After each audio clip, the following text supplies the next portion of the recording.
Hello my dear students, আজ আমরা করব একমাত্রিক গতি চ্যাপ্টারের আমাদের ইউনিট 2 চ্যাপ্টার 1-এর একমাত্রিক গতির আমরা করব আজকে পার্ট 3। কী বলছে পার্ট 3-তে? লেখচিত্রের সাহায্যে গতির প্রকাশ। অর্থাৎ আজকে আমরা জানবো এই লেখচিত্রের সাহায্যে কীভাবে কোনো কণার অবস্থানকে প্রকাশ করা যায় এবং গ্রাফগুলো কেমন হয় সেগুলো আজকে আমরা দেখব। ঠিক আছে? তো তাই পয়েন্টটা কী লিখতে হবে আজকে?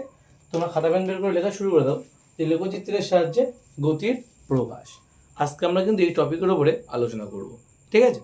তো প্রথমে আমি তোমাদের এখান থেকে অ্যাকচুয়ালি তোমাদের যেহেতু আমি ডব্লিউবিজিডব্লিউ বলো বা তোমরা স্কুল ডব্লিউবিসিএসসি বলো, তোমাদের যে বোর্ড সেই ওয়েস্ট বেঙ্গল বোর্ড বলো বা তোমরা ডব্লিউবিজিডব্লিউ নিট যে পরীক্ষায় দাও না কেন, অ্যাকচুয়ালি তোমাদের এই প্রথম সাবমিটিভের পরীক্ষাটা না পুরো এমসিকিউ প্যাটার্নে হবে, তাই না? পুরোটাই এমসিকিউ। তুমি ওদিকের পরীক্ষা দাও বা এদিকের পরীক্ষা দাও, সব জায়গায় দেখো এমসিকিউ প্যাটার্নই হচ্ছে। সুতরাং এখান থেকে আমি তোমাদের সেইগুলোই বলবো ঠিক যেগুলো তোমাদের পরীক্ষায় আসার সম্ভাবনা আছে। মানে আমি সবটাই থিওরি বলবো অ্যাকচুয়ালি, কিন্তু এত বেশি কিছু ডিটেলস বলবো না, কারণ ডিটেলস বলতে গেলেই কিন্তু এখানে তোমাদের অ্যাকচুয়ালি সেটা মানে জানার প্রয়োজনও নেই। ঠিক আছে? এই মুহূর্তে আর তোমরা বুঝতেও পারবে। ঠিক আছে? তো সুতরাং আমি তোমাদের এখানে কিছু পয়েন্ট লিখে দেবো, সেই পয়েন্টগুলো কিন্তু তোমরা বাড়িতে অবশ্যই কিন্তু সেগুলো ভালো করে মনে রাখবে। ওখান থেকে কিন্তু শর্ট কোশ্চেন আসতে পারে। তোমাদের যে বোর্ড, সে বোর্ডের প্রশ্নে কিন্তু শর্ট কোশ্চেন আসতেই পারে। ঠিক আছে? তো চলো, আমাদের প্রথমে বলেছে যে অবস্থান সময় লেখচিত্র। আগে লেখচিত্র সম্পর্কে একটা ধারণা দিয়ে দিই, লেখচিত্র জিনিসটা কেমন হয়। লেখচিত্র বেসিক্যালি 1D, 2D এবং 3D। মানে 1 ডাইমেনশন মানে শুধুমাত্র এক্স অক্ষ, 2 ডাইমেনশন মানে এক্স এবং ওয়াই অক্ষ, যা একটা ক্ষেত্রফলকে প্রকাশ করে, এবং 3 ডাইমেনশন যা ত্রিমাত্রিক বলি আমরা, 3D চিত্র যেগুলো বলি, মানে যেখানে এক্স, ওয়াই এবং জেড তিনটে অ্যাক্সিসে থাকে। 2 নম্বর ক্ষেত্রে যে দুটো অক্ষ যেটা বললাম এক্স এবং ওয়াই, সেক্ষেত্রে বস্তুকে না স্পর্শ করা যায় না, কিন্তু বা হাতে তোলা যায় না। কিন্তু তৃতীয় যে আমি যে অবস্থা মানে তৃতীয় যে এটার কথা বললাম, মাত্রার কথা বললাম, ডাইমেনশনের কথা বললাম, 3D ডাইমেনশন, সেখানে কিন্তু বস্তুকে হাতে ধরাও যায়। ঠিক আছে? এবং তোমার কিন্তু ছোঁয়াও যায়। মানে এক্স ওয়াই জেড তিনটে অ্যাক্সিসে কিন্তু সেখানে থাকে। তো আমাদের বেসিক্যালি দুটো অ্যাক্সিস নিয়ে কাজ করতে হবে এখন। মনে করো একটা হচ্ছে এক্স অ্যাক্সিস, একটার নাম কি এক্স অ্যাক্সিস, আর একটার নাম হচ্ছে ওয়াই অ্যাক্সিস। ঠিক আছে? মনে করো এখানে কোনো একটা পজিশনে একটা কণা আছে, যার পজিশন হচ্ছে পি, এবং তার অবস্থানটা বলছে এ কমা বি। সে এ কমা বি এর মান তুমি 2, 3, 4, 5 যা খুশি হতে পারে, তোমরা নিজেরাও জানো। ঠিক আছে? তো যা খুশি একটা হতে পারে এর মান। ঠিক আছে? তো এখানে আমরা কি করব দেখো, এক সেকেন্ড। তাহলে কি বললাম, কোনো কণার পজিশন যদি এ কমা বি হয়, মনে রাখবে আমাদের লেখচিত্র যদি একটু আরো একটু ডিটেলস বলতে চাই, আরো বিস্তারিত যদি একটু বলতে চাই, তাহলে মনে রাখবে এটা যদি এক্স অক্ষ হয় তাহলে এদিক বরাবর আমাদের কিন্তু মাইনাস এক্স অক্ষ থাকে, এবং এটা যদি ওয়াই অক্ষ হয় তাহলে এদিক বরাবর আমাদের মাইনাস ওয়াই অক্ষ থাকে। এগুলো আরো বড় হতে পারতো, কিন্তু আমাদের প্রয়োজন নেই বলে আমি দিলাম না। এবং সেক্ষেত্রে এটাকে বলা হয় যে প্রথম পাদ, এটা দ্বিতীয় পাদ, এটা তৃতীয় পাদ এবং এটা চতুর্থ পাদ। আমরা সবাই জানি, তাই না? এবং ফার্স্ট পাদে কি হয়, ফার্স্ট কোয়াড্রেন্ট বলা হয় এটা ইংলিশে। তো এখানে কি হয়, দুটোই প্লাস হয়, দুটো যে কর্নার হচ্ছে মানে দুটো যে আমি স্থানাঙ্ক দেবো দুটোই কিন্তু পজিটিভ হয়। এই ক্ষেত্রে কি এটা নেগেটিভ এবং এটা পজিটিভ, তাই নেগেটিভ কমা পজিটিভ হয় এটা। এই ক্ষেত্রে কি হবে, কারণ এক্ষেত্রে কিন্তু আমাদের হবে নেগেটিভ কমা নেগেটিভ, তার কারণ এটা নেগেটিভ এটা নেগেটিভ, তাই এর পজিশনটা এখানে যে স্থানাঙ্ক হবে দুটোই কিন্তু মাইনাস আসবে, এবং এক্ষেত্রে যে স্থানাঙ্কটা হবে সেটা কিন্তু কি হবে, প্লাস কমা মাইনাস। ঠিক আছে? প্লাস কমা মাইনাস। বোঝা গেল? এই হচ্ছে আমার কোনো মানে পুরো গ্রাফের ডিটেলস আমি বলছি, বিস্তারিত বলছি। তো তার মধ্যে আমাদের এবার যেটা কাজে লাগবে বেসিক্যালি আমাদের এক্স মানে আমাদের এই এক্স এবং ওয়াই অ্যাক্সিস বরাবর আমাদের এই প্রথম পার্ট যেটা দুটোই পজিটিভ হয়, আমাদের সেই পার্টটা কাজে লাগবে। আচ্ছা, এবার বলি একটা কণার পজিশন যদি পি হয় এবং তার স্থানাঙ্ক কত বলছি, তার স্থানাঙ্ক আমি বলছি এ কমা বি। এর মানেটা কি? এর মানেটা হলো, আমরা তোমার বলেছিলাম তোমাদেরকে যে কার্টেসিয়ান স্থানাঙ্ক যেগুলো বলেছিলাম তখনই বলেছিলাম যে অ্যাকচুয়ালি এখান থেকে এইটুকু দূরত্ব হচ্ছে এ, এবং এখান থেকে এইটুকু দূরত্ব হচ্ছে তোমার বি, তাই তো? এখান থেকে এইটুকু দূরত্ব বি, তাই এই পজিশনের নাম হচ্ছে কি পি বিন্দুর অবস্থান এ কমা বি। বোঝা গেল? এটা কিন্তু আমাদের লেখচিত্র সম্পর্কে প্রাথমিক ধারণা। কিন্তু আমাদের এখন যেটা পড়তে হবে সেটা কি, যে কোনো কণা মানে বেসিক্যালি আমরা যেবার যে দেখবো যে বেগ সময়ের সঙ্গে সরণ এবং সময়ের যে গ্রাফটা, সময়ের সাথে সাথে সরণ কীভাবে পরিবর্তিত হয়, বা আমরা দেখবো এবার যে সময়ের সাথে সাথে বেগের যে পরিবর্তন সেইটা, এগুলো কিন্তু এখন আমরা চেক করব। তো চলো আমি প্রথম থেকে বলতে থাকি এগুলো কিভাবে আমরা লিখবো সেটা একটু বলে দিই। আমরা প্রথমে যেটা করব সেটা হচ্ছে আগে বলে দিই এক্স অক্ষ বরাবর কাকে রাখবো এবং ওয়াই অক্ষ বরাবর কাকে রাখবো। ঠিক আছে, এগুলো আমাদের এখন প্রয়োজন হবে না, তাই মুছে দিচ্ছি। ঠিক আছে, দেখে নাও এটাও লাগবে না এখন, আমাদের এখন শুধু গ্রাফটা জানতে হবে যে গ্রাফটা কি হবে।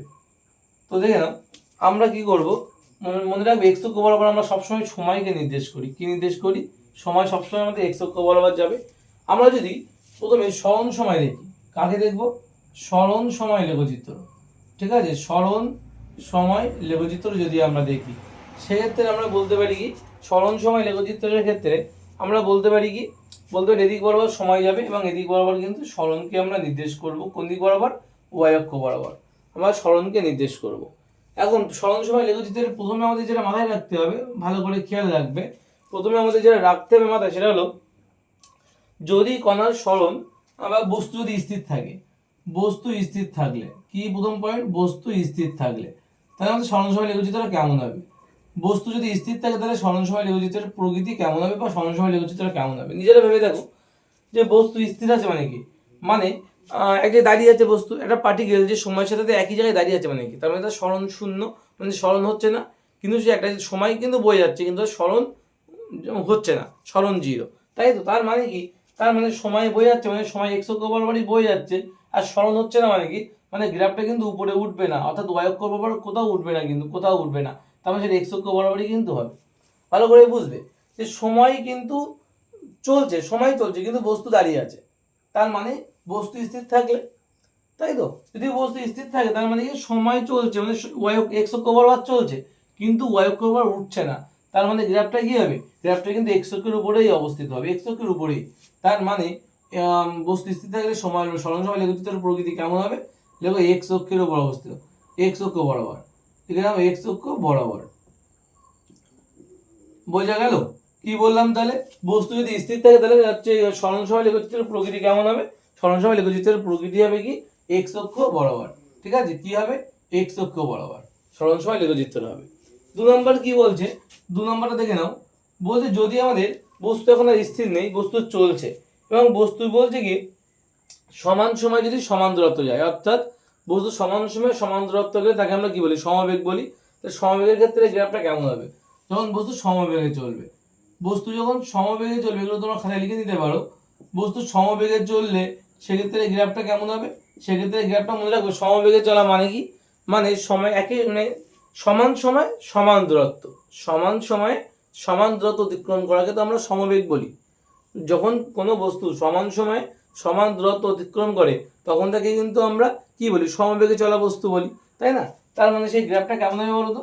দেখো মনে করো এই বরাবর হচ্ছে আমি 1 2 3 4, এই বরাবর 1 2 3 4 পয়েন্ট করলাম। এখন সমান সময় মনে করো প্রথম 1 সেকেন্ডে বস্তু 1 মিটার যাচ্ছে, 2 সেকেন্ডে বস্তু 2 মিটার যাচ্ছে, 3 সেকেন্ডে বস্তু 3 মিটার যাচ্ছে, তো এরকম যাওয়া যাবে তো, আর 4 সেকেন্ডে বস্তু 4 মিটার যাচ্ছে।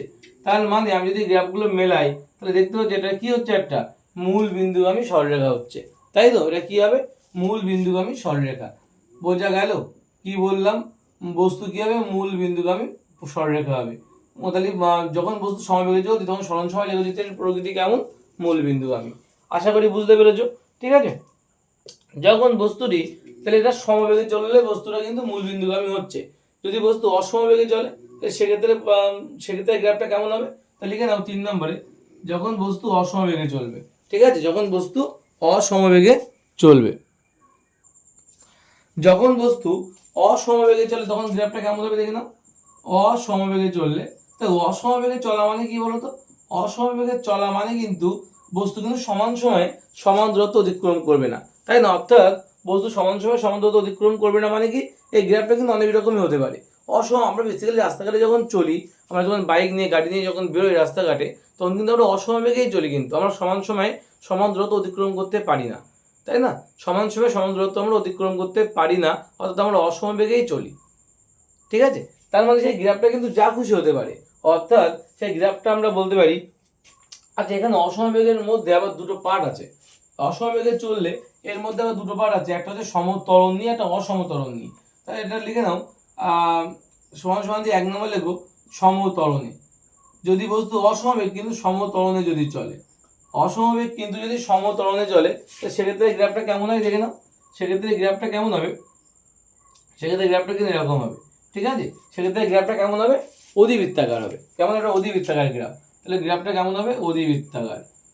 অধিবৃত্তাকার কি বলছে, কোন গ্রাফটা করছি ভালো করে খেয়াল রাখবে। আমরা বলো সরণ সময় লেখচিত্র পড়ছি, আমরা কি পড়ছি, সরণ সময় লেখচিত্র। বেগ সময়ের ক্ষেত্রে কিন্তু গল্প আলাদা, ঠিক আছে। তাহলে কি বললাম, সরণ সময় লেখচিত্রের ক্ষেত্রে বস্তু স্থির থাকলে লেখচিত্রের প্রকৃতি হবে এক্স অক্ষ বরাবর, সমবেগে গতিশীল থাকলে মূল বিন্দুগামী হবে, ঠিক আছে। আর যদি বস্তু অসমবেগে কিন্তু সমতরণে গতিশীল থাকে তাহলে বলছে অধিবৃত্তাকার হবে। এবং যদি অসমতরণ বলছে অসমবেগ কিন্তু যদি অসমতরণে গতিশীল থাকে, অসমতরণে যদি গতিশীল থাকে তাহলে প্রকৃতি কেমন হবে, বলছে এটা হচ্ছে বক্ররেখা বরাবর হবে, যে কোনো বক্ররেখা, ঠিক আছে। যে কি হবে, বস্তু যে কোনো বক্ররেখা বরাবর যাবে। অর্থাৎ সেই গ্রাফটা তুমি একা একা দাগ যে কোনো ভাবে দিতে পারো, তোমাদের বইতে একটা ছবি দেওয়া আছে, এরকম ধরনের একটা ছবি দেওয়া আছে, এরকম ধরনের গ্রাফটা হবে। কেন বলো তো, কারণ বস্তু অসমবেগ এবং অসমতরণ, আগেটা সমতরণ ছিল বলেই গ্রাফটা একটা নির্দিষ্ট অধিবৃত্তাকার রূপ নিয়েছিল, কিন্তু এবার অসমতরণে চলছে, তাই গ্রাফটা তোমার একা বেঁকা যে কোনো রকমেরও কিন্তু হতে পারে। আর অসমবেগেই চলি, কিন্তু আমরা কিন্তু সমতরণে চলতে পারি না, অত চলা যায় না, আমরা বেসিক্যালি অসমতরণেই চলি, ঠিক আছে। গাড়ির বেগ কখনো বাড়ছে কখনো কমছে, তাই না। এই জন্য আমরা অসমতরণে যখন চলি, অসমবেগ এবং অসমতরণে চললে তখন থেকে আমরা বলি কি, তখন গ্রাফের প্রকৃতি কেমন হবে, বক্ররেখা হবে। গ্রাফের প্রকৃতি কেমন হবে, বক্ররেখা বরাবর, ঠিক আছে। তাহলে এই যে পয়েন্টগুলো আমি বললাম সরণ সময় সম্পর্কে, এই পয়েন্টগুলো কিন্তু তোমরা নোট ডাউন করবে, ঠিক আছে। এই পয়েন্টগুলো কিন্তু তোমরা অবশ্যই নোট ডাউন করবে। তোমাদের এই গ্রাফ থেকে শুধু এইগুলোই পড়লে হবে, আর কিছু পড়া লাগে না। এই গ্রাফ থেকে কি কি পড়তে হবে আমাদের, অনেকে বলে 2 পাতা 3 পাতা কি করে পড়বো, তো আমি এই ছোট্ট নোট করে দিলাম একটা। এই ছোট্ট নোটটা তোমরা বাড়িতে ভালো করে দেখবে। কি বললাম, তোমরা খাতায় লিখে রাখবে নোটটা, যে সরণ সময় লেখচিত্রের ক্ষেত্রে বস্তু যদি স্থির থাকে তাহলে সেটা হবে এক্স অক্ষ বরাবর হবে। যদি সমবেগে গতিশীল থাকে বস্তু তাহলে মূল বিন্দুগামী সরলরেখা হবে। মনে রাখবে সরণ সময় লেখচিত্র কিন্তু। আর একটা কি বললাম, বস্তু যদি অসমবেগে গতিশীল থাকে এবং সমতরণে চলে, বস্তু অসমবেগ কিন্তু সমতরণে চললে হবে তোমার কি, অধিবৃত্তাকার। বস্তু অসমবেগ কিন্তু অসমতরণে যদি চলে তাহলে গ্রাফের প্রকৃতি হবে বক্ররেখা। এই বক্ররেখা মানে কিন্তু যে কোনো রেখা হতে পারে, ঠিক আছে। এই যে 4টে পয়েন্ট আমি বললাম, এই 4টে পয়েন্ট কিন্তু তোমরা খুব ভালো করে বাড়িতে কিন্তু পড়বে এগুলো বাড়িতে, ঠিক আছে। এগুলো থেকে শর্ট কোশ্চেন আসে, ঠিক আছে। নেক্সট আমাদের যে টপিকটা হলো বেগ সময় লেখচিত্র। চলো এবার একটু ওটা দেখে নেওয়া যাক, বেগ সময় লেখচিত্রটা কি বলছে। এবার আমরা দেখব বেগ সময় লেখচিত্র। এই বেগ সময় লেখচিত্রের ক্ষেত্রে আমরা কি বলতে পারি, প্রথমে আমাদের যে পয়েন্টটা দেখতে হবে বেগ সময় লেখচিত্রের ক্ষেত্রে, অর্থাৎ বেগ সময় বুঝতেই পারছো, আমরা একটু আগে বললাম এক্স অক্ষ বরাবর সবসময় আমরা কাকে রাখবো, সময়কে রাখবো। তাহলে ওয়াই অক্ষ বরাবর কে যাবে, অবশ্যই কিন্তু বেগ যাবে। মনে রাখবে আমাদের এক্স অক্ষ বরাবর কিন্তু সবসময় আমরা সময়কেই প্লট করি, মনে থাকবে। এক্স অক্ষ বরাবর সবসময় আমরা টাইম বা সময়কে কিন্তু আমরা প্লট করে থাকি এক্স অক্ষ দিয়ে, ঠিক আছে। এবং ওয়াই অক্ষ বরাবর তাহলে বেগ হতে হবে, তাহলে আমাদের বেগ সময় লেখচিত্র তৈরি হবে, ঠিক আছে। এখন বেগ সময় লেখচিত্রের ক্ষেত্রে প্রথমে দেখতে হবে বস্তু যদি সমবেগে চলে। ভালো করে দেখবে, আমরা যখন আগেবার সরণ সময় করেছিলাম তখন যদি বস্তু সমবেগে চললে কি হচ্ছিল, মূল বিন্দুগামী সরলরেখা হচ্ছিল। কিন্তু বেগ সময় লেখচিত্রের ক্ষেত্রে বস্তু সমবেগে চললে সেক্ষেত্রে গ্রাফের প্রকৃতি কেমন হবে বলো তো। সেক্ষেত্রে গ্রাফের প্রকৃতিটা কেমন হবে, সেক্ষেত্রে গ্রাফের প্রকৃতি হবে যে সমবেগে চলা মানে কি, মানে সমান সময় সমান দূরত্ব যায়, সেটা সরণের ক্ষেত্রে, কিন্তু বেগের সাপেক্ষে তোমাকে ভাবতে হবে। আগেরবার আমরা বলেছিলাম সমবেগ মানে কি, সমান সময় সমান দূরত্ব যায়, সেটা কার সাপেক্ষে, সমান দূরত্ব বলেছি, অর্থাৎ সরণের সাপেক্ষে। কিন্তু এখন আমরা দেখবো কি, বস্তু সমবেগে চলছে, বেগ সময় লেখচিত্রের সাপেক্ষে ভাবতে হবে। যদি বেগ সময় লেখচিত্রের সাপেক্ষে ভাবি তাহলে দেখো সমান সময়ে বস্তুর বেগের কোনো পরিবর্তন ঘটছে না, তাই না। সময় অতিবাহিত হচ্ছে কিন্তু বস্তুর বেগ যা আছে তাই। অর্থাৎ যদি বেগের সাপেক্ষে ভাবি তাহলে এমন বলতে পারি, এখন গাড়ির বেগ কত, 10 মিটার/সেকেন্ড। তুমি 10 সেকেন্ড পরে তুমি আবার দেখছো গাড়ির বেগ কত, 10 মিটার/সেকেন্ড। তুমি আবার 20 সেকেন্ড পরে দেখছো গাড়ির বেগ কত, 10 মিটার/সেকেন্ড। অর্থাৎ সময় তো অতিবাহিত হয়ে যাচ্ছে কিন্তু গাড়ির বেগটা কিন্তু চেঞ্জ হচ্ছে না। এটাকেই তো আমরা সমবেগ বলে থাকি, যে সময় অতিবাহিত হচ্ছে কিন্তু গাড়ির বেগের কোনো পরিবর্তন হচ্ছে না, অর্থাৎ তাকে আমরা কি বলছি, সমবেগ বলছি। অর্থাৎ এক্ষেত্রে বুঝতেই পারছো সমবেগে বেগ সময় লেখচিত্রে সমবেগে যদি বস্তু চলে তাহলে তার লেখচিত্র হবে কিন্তু এক্স অক্ষ বরাবর, অর্থাৎ সময় অতিবাহিত হবে কিন্তু বেগের কোনো পরিবর্তন হবে না। তার মানে কি হবে, এক্স অক্ষ বরাবর হবে, এক্স অক্ষ বরাবর, এক্স অক্ষ বরাবর কিন্তু গ্রাফটা হবে। বোঝা যাচ্ছে কি বললাম, যে সময় অতিবাহিত হবে কিন্তু বেগের কোনো পরিবর্তন হবে না, এটাই তো সমবেগ। ভালো করে বুঝবে, আগেরটার সঙ্গে এটার পার্থক্য কি, আগেটা সরণ সময় সাপেক্ষে ভাবতে হয়েছিল, যে বস্তু সমান সময়ে সমান দূরত্ব যাবে, তাই ওটা হয়েছিল মূল বিন্দুগামী। আর এক্ষেত্রে কি হচ্ছে, বস্তু কিন্তু তোমার সরণ সময় সাপেক্ষে ভাবতে হচ্ছে না, বেগ সময় সাপেক্ষে ভাবতে হচ্ছে, অর্থাৎ সময়ের সাথে সাথে বেগের কি পরিবর্তন ঘটছে, বেগের কি আদৌ পরিবর্তন ঘটছে, উত্তর হবে না, বেগের পরিবর্তন ঘটছে না। তার মানে কি বুঝলাম আমরা, যে বেগ সময় লেখচিত্রের ক্ষেত্রে যদি সমবেগে বস্তু চলে তাহলে সেক্ষেত্রে গ্রাফের প্রকৃতি হবে এক্স অক্ষ বরাবর। আশা করি ক্লিয়ার হয়েছে। ঠিক আছে, এবার 2 নম্বর বলছে যদি বস্তু সমতরণে চলে, সমতরণে যদি চলে বস্তু, সমতরণে বস্তু যদি চলে তাহলে গ্রাফের প্রকৃতি কেমন হবে। মনে রাখবে বস্তু সমতরণে চলছে মানে কি, মনে রাখবে সমতরণ তো তাকেই বলবো যে ত্বরণের মানটা সেম আছে, সমান সময়ে সমান বেগের পরিবর্তন আসছে। কারণ ত্বরণ মানে কি ভালো করে ভেবে দেখো, আমরা জানি ত্বরণ মানে কি জানি আমরা, ত্বরণ মানে হচ্ছে বেগের পরিবর্তন বাই সময় বা বেগের বৃদ্ধি বাই সময়, বেগের বৃদ্ধি বাই কিন্তু কি, বাই কিন্তু সময়। অর্থাৎ যদি সমান সময়ে বেগের বৃদ্ধি যদি সমান হয়, সমান সময়ে বেগ যদি সমান পরিবর্তন হয় বা বেগের বৃদ্ধি যদি সমান হয় তখন তাকে তো আমরা সমতরণ বলি, তাই না। যখন সমান সময়ে বেগের বৃদ্ধি বা ত্বরণ বলছি যেহেতু, তাই বেগের বৃদ্ধি বলা বেটার, যে সমান সময়ে বেগের বৃদ্ধি যদি সমান হয় তখন তাকে আমরা সমতরণ বলি। অর্থাৎ এক্ষেত্রে গ্রাফটা কিন্তু হবে মূল বিন্দুগামী। বোঝা গেল, এক্ষেত্রে গ্রাফটা কি হবে, মূল বিন্দুগামী। আশা করি বোঝা গেল তোমাদের, যে সমান সময়ে কিন্তু গ্রাফটা কেমন, মানে সমান সময়ে কিন্তু বেগের বৃদ্ধিটা কিন্তু সমান পরিমাণ হতে থাকবে। মনে করো এটা বেগের বৃদ্ধি প্লট করছে, বেগ প্লট করা যেদিকে বেগের বৃদ্ধিও আমি একই দিকেই প্লট করব, কারণ এক্স অক্ষ বরাবর তো সময়কে প্লট করতে হয়। তাহলে বেগের বৃদ্ধি যদি আমি এদিক বরাবর প্লট করি আর সময়কে যদি এদিক বরাবর দিই তাহলে সমান সময়ে বেগের বৃদ্ধি সমান পরিমাণে হবে, তাই না। তাহলে সেটা তো মূল বিন্দুগামী হয় না, সেটা তো মূল বিন্দুগামী হবে। তাহলে এটা কি হবে, মূল বিন্দুগামী। এরপরেও যদি বুঝতে না পারো কমেন্টে জানাবে, ঠিক আছে, কমেন্টে জানাবে বুঝতে না পারলে, তারপর দেখছি কী হয় তোমার শর্ট ভিডিও করে বলে দেবো আবার। ঠিক আছে, যদি বস্তু সমধরণে গতিশীল থাকে তাহলে কিন্তু সেটা কী হবে, মূল বিন্দুগামী সরলরেখা হবে। ঠিক আছে, এখন পরের পয়েন্ট আমাদের, বস্তু যদি অসমতরণে চলে তাহলে কেমন হবে। বস্তু যদি অসমতরণে চলে, অসমতরণে যদি বস্তু চলে তাহলে সেক্ষেত্রে গ্রাফের প্রকৃতি কেমন হবে। তবে অসমতরণ মানে কি, সময়ের সাথে তো বেগের বৃদ্ধিটা কিন্তু সমান নয়। আমি আগেই বলেছিলাম আমরা রাস্তাঘাটে যখন চলি অসমবেগ এবং অসমতরণে চলি, অর্থাৎ বেগের বৃদ্ধি একই রকম থাকে না। কখন তোকে বেগের বৃদ্ধি বিশাল পিকআপ মোড়াচ্ছি, বেগের বৃদ্ধি বাড়াচ্ছি, কখনো বেগের বৃদ্ধি কমছে, তাই না। তাই না, এটা তো আমরা করতে থাকি রাস্তাঘাটে চলার সময়। তার মানে সমান সময়ে কিন্তু বেগের বৃদ্ধিটা কিন্তু সমান হারে বাড়ছে না, সমান সময়ে বেগের বৃদ্ধিটা কিন্তু সমান হারে বাড়ছে না, তাকে আমরা বলি অসমতরণ। ঠিক আছে, অসমতরণ যখন বস্তু চলবে তখন বস্তুর গ্রাফের প্রকৃতি কেমন হবে বলো তো। তখন বস্তুর গ্রাফের প্রকৃতি কিন্তু তোমার কেমন হবে, সেক্ষেত্রে বস্তুর গ্রাফের প্রকৃতি যদি বস্তু অসমতরণে চলে তোমরা বুঝতেই পারছো আগের বারের মতনই হবে, বক্ররেখা হবে। কারণ অসমতরণে চলে একমাত্র বস্তু নিজের খুশি মতো চলতে পারে, তাই না। সেক্ষেত্রে কিন্তু বস্তু কেমন ভাবে চলতে পারে, নিজের খুশি মতো চলতে পারে। সেক্ষেত্রে কখনো স্পিড বেশি কখনো কম এইভাবেই বস্তু চলবে, দ্যাট ইজ অসমতরণ, তাই না। সেক্ষেত্রে অসমতরণ মানে কি, সমান সময়ে বেগের বৃদ্ধিটা সমান হারে হয় না, তাই তো, তাকে আমরা অসমতরণ বলছি। অর্থাৎ সেক্ষেত্রে বস্তু কিন্তু আগের বারের মতোই হবে, সেক্ষেত্রে বস্তু কিন্তু আমাদের বিভিন্ন বক্ররেখা হতে পারে, সেক্ষেত্রে বস্তু কিন্তু বিভিন্ন বক্ররেখা বরাবর কিন্তু আমাদের যেতে পারে, কিন্তু কখনো ব্যাক করবে না, মাইন্ড ইট। কখনো কিন্তু এই গ্রাফটা আমরা ব্যাক করে আসবে না, এভাবে কিন্তু ব্যাক করে পিছনে আসবে না। ঠিক আছে, এটা কিন্তু মাথায় রাখবে। এভাবে পরীক্ষা আসতে পারে একটা গ্রাফ পিছন দিকে ব্যাক করে আসছে, এই গ্রাফটা কি সত্য না মিথ্যা। এটা একটা কথা বলে দিই, তোমাদের একমাত্রিক গতি চ্যাপ্টারের উপরে কিন্তু যে ছায়া প্রকাশনী বইয়ের যে অনুশীলনীগুলো আছে, অনুশীলনীতে দেখবে তোমাদের 96টা মতো কোশ্চেন রাখা আছে। তোমাদের নতুন বইতে তো 95টা কোশ্চেন আছে, 95টা আছে। তো যে কটাই কোশ্চেন থাকুক না কেন, দেখবে প্রতিটা কোশ্চেন দাগ নম্বর 2-1টা এদিক ওদিক হতে পারে, বাট প্রত্যেকটা কোশ্চেন দেখবে সলভ করা আছে আমাদের এই চ্যানেলে। ঠিক আছে, প্লে লিস্ট করা আছে, দেখবে একমাত্রিক গতি বলে প্লে লিস্ট করা আছে, তোমরা কিন্তু সেখান থেকে সেটা দেখে নিতে পারো। ঠিক আছে, কি বললাম, তোমাদের যারা যারা স্যাপ্রোকাশনের বই ইউজ করছো, আমি জানি পশ্চিমবাংলায় প্রায় 70 থেকে 80% ছেলে মেয়ে স্যাপ্রোকাশনের বই ইউজ করে।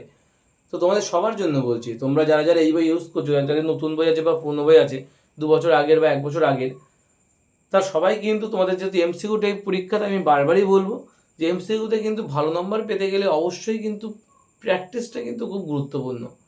যদি সঠিক প্র্যাকটিস না করা হয় এবং বেশি পরিমাণে কোশ্চেন প্র্যাকটিস না করা হয়, তাহলে কিন্তু চাপে পড়ে যাবে পরীক্ষায়। যত বেশি কোশ্চেন প্র্যাকটিস করবে, আমি তো বলবো যে তোমরা শুধুমাত্র স্যাপ্রোকাশনের বই বাদ দিয়েও আরও যদি অন্য কোনো বই তোমরা সলভ করতে পারো তো অবশ্যই করবে। যেগুলো হবে না সেগুলো আমাদের কমিউনিটি গ্রুপে আমাদের পোস্ট করতে পারো তোমরা, বা আমাদের যে ফেসবুক পেজ আছে সেখানেও কিন্তু তোমরা জানাতে পারো, বা তোমরা জানাতে পারো আমাদের হোয়াটসঅ্যাপ চ্যানেল বা টেলিগ্রাম চ্যানেলে। ঠিক আছে? তবে তোমরা কিন্তু একাধিক বই ফলো করবে, নাহলে কিন্তু সমস্যা। ঠিক আছে? একাধিক বই কিন্তু তোমরা ফলো করবে, কারণ তোমরা যত বেশি পরিমাণে কোশ্চেন সলভ করবে তত বেশি বেশি পরিমাণে তোমাদের কিন্তু হচ্ছে গ্রোথ হবে, বা তত বেশি পরিমাণে তোমাদের কিন্তু সুবিধা হবে। ঠিক আছে? কোনো অসুবিধা হবে না, আমার মনে হয় সেটাই হলো বেটার অপশান। ঠিক আছে? কারণ একটা কোশ্চেন, একটা আননোন কোশ্চেন যদি পরীক্ষা সেন্টারে পড়ে যায়, সেখানে কিন্তু তুমি ভাবার সময় পাবে না, কারণ তোমাদের সময়টা কিন্তু খুব লিমিটেড, ভীষণ লিমিটেড টাইম। কিন্তু 1 ঘন্টার মধ্যে ফিজিক্সের 35খানা কোশ্চেন সলভ করা, যেখানে কোনো শর্টকাট ট্রিক্স বেশিরভাগ কোশ্চেনের ক্ষেত্রে পাওয়া ইম্পসিবল হয়ে যায়। ঠিক আছে? তাই সেইখানে কিন্তু বসে কিন্তু 35খানা অঙ্ক সলভ করা কিন্তু 4টিখানি কথা না। ঠিক আছে? তার জন্য বলছি তোমরা কিন্তু বেশি বেশি পরিমাণে কোশ্চেন প্র্যাকটিস করো, পরীক্ষা সেন্টারে কিন্তু ভাবার 1 মিনিটও সময় পাবে না। ঠিক আছে? তো চলো নেক্সট আমরা যেটা বলবো সেটা হচ্ছে এটা বললাম সমবেগে চললে কী হবে, এক্স অক্ষ বরাবর হবে, সমতলনে চললে মূলবিন্দুগামী, আর অসমতলনে যদি বস্তু চলে তাহলে কিন্তু বক্ররেখা বরাবর চলবে। এই ছিল আমাদের লেখচিত্রের সাহায্যে গতির প্রকাশ, যে টপিকটা বললাম সেই টপিকটার উপরে আমাদের কিন্তু এই ছিল আমাদের টোটাল গ্রাফ যা ছিল তাই। আমাদের গ্রাফ তো আঁকতে দেয় না, আমাদের বেসিক্যালি আঁকতে হয় কি, আমাদের কিন্তু এই গ্রাফের প্রকৃতিগুলো ভালো করে জানতে হয়। ঠিক আছে? গ্রাফের প্রকৃতি জানতে পারবে, তাই গ্রাফ আঁকাটা কোনো কঠিন বলে মনে হবে, আমি তো মনে করি সেটা কঠিন নয়। ঠিক আছে? তো আশা করি তোমাদেরও সেটাই মনে হবে। সুতরাং তোমরা একটা কাজ করতে পারো, আমি যে পয়েন্টগুলো লিখে দিলাম এই পয়েন্টগুলো কিন্তু তোমরা খাতা পেন বের করে লিখে নিতে পারো। আগে 3টে লিখেছিলাম আর এখন 3টে লিখলাম। ঠিক আছে? এগুলো কিন্তু তোমরা খাতায় নোট ডাউন করে নেবে। চলো আমাদের নেক্সট টপিকের দিকে আমরা যাই। এবার আমরা দেখবো ঋজু গতির সমীকরণ। ঠিক আছে? ঋজু গতির 4-5টা সমীকরণ আছে, এই সমীকরণগুলো আমরা দেখবো, এবং আমাদের পরে আছে লেখচিত্রের সাহায্যে তার প্রমাণ করতে পারে। বীজগাণিতিকভাবে তার, তোমাদের এখন বীজগাণিতিকভাবে নেই, তোমাদের ভেক্টর পদ্ধতিতে তার প্রমাণ আছে। ঠিক আছে? তো চলো আমাদের লেখচিত্র থেকে একটা দুটো করে দিই, এবং ভেক্টর থেকেও একটা দুটো করে দেবো। দেখি যদি 4টেই পাই 4টেই করে দেবো, দিয়ে আমরা কিন্তু প্রমাণগুলো করার চেষ্টা করি। ঠিক আছে? তো যদিও এই প্রমাণগুলো বারবারই বলছি পরীক্ষায় আসে না, এই প্রমাণ তোমাদের করতে দেবে না, তবুও আমি বলবো 2-1টা প্রমাণ করে দেওয়া ভালো তোমাদের শিখে রাখার জন্য। কারণ শেখাটা তো সবচেয়ে বেশি গুরুত্বপূর্ণ, সায়েন্স নিয়ে পড়ছো তো নাম্বার পাওয়ার জন্য নয়, তোমরা সায়েন্স নিয়ে পড়ছো তো ভালো জানার জন্য, অনেক বেশি জানার জন্য, ফিজিক্যাল সায়েন্সকে আরও বেশি করে জানার জন্য। ছোটোবেলায় তোমরা যে পাতলা পাতলা বই পড়ছো, এখনকার বই কিন্তু 10টা বই জুড়ে দেয় একটা বই হয়, তাই না? সুতরাং তোমাদের আরও বেশি জানার জন্য কিন্তু তোমরা বই পড়ছো, মানে তোমাদের ক্লাস 10-এর যে বইটা ছিল বা ক্লাস 9-এর যে বইটা তোমাদের ছিল তার প্রায় 10 গুণ বেশি এখন এই বইটা। তার মানে এখানে অনেক বেশি গুরুত্বপূর্ণ জিনিসপত্র আছে এবং তোমাদের অনেক বেশি জানতে হবে, এবং সেই জানার জন্যই আমি কিন্তু তোমাদের লেখচিত্রের সাহায্যে এবং কলনবিদ্যার সাহায্যে, অর্থাৎ ডেরিভেটিভের সাহায্যে, ডেরিভেটিভের নিয়মগুলো আমি আমার আগের দুটো যে ভিডিও আমি করেছিলাম সেই ভিডিওই বলে দিয়েছিলাম, ডেরিভেটিভ ইন্টিগ্রেশন সব বলে দিয়েছি সেখানে, এবং টপিক ওয়াইজ আমি পরপর বলে দিয়েছিলাম। ঠিক আছে? তো এখন এই পরবর্তী ভিডিওটা আমরা ডেরিভেটিভের অ্যাপ্লাই করবো, একটা দুটো প্রমাণ করে দেখাবো যাতে তোমাদের সুবিধা হয়, যে তোমরা প্রমাণটা বাড়িতে করতে পারো একা একা। ঠিক আছে? সেই জন্য 2-1টা প্রমাণ এখানে করে দেবো। ঠিক আছে? তো চলো দেখে নেওয়া যাক কী আছে পরে।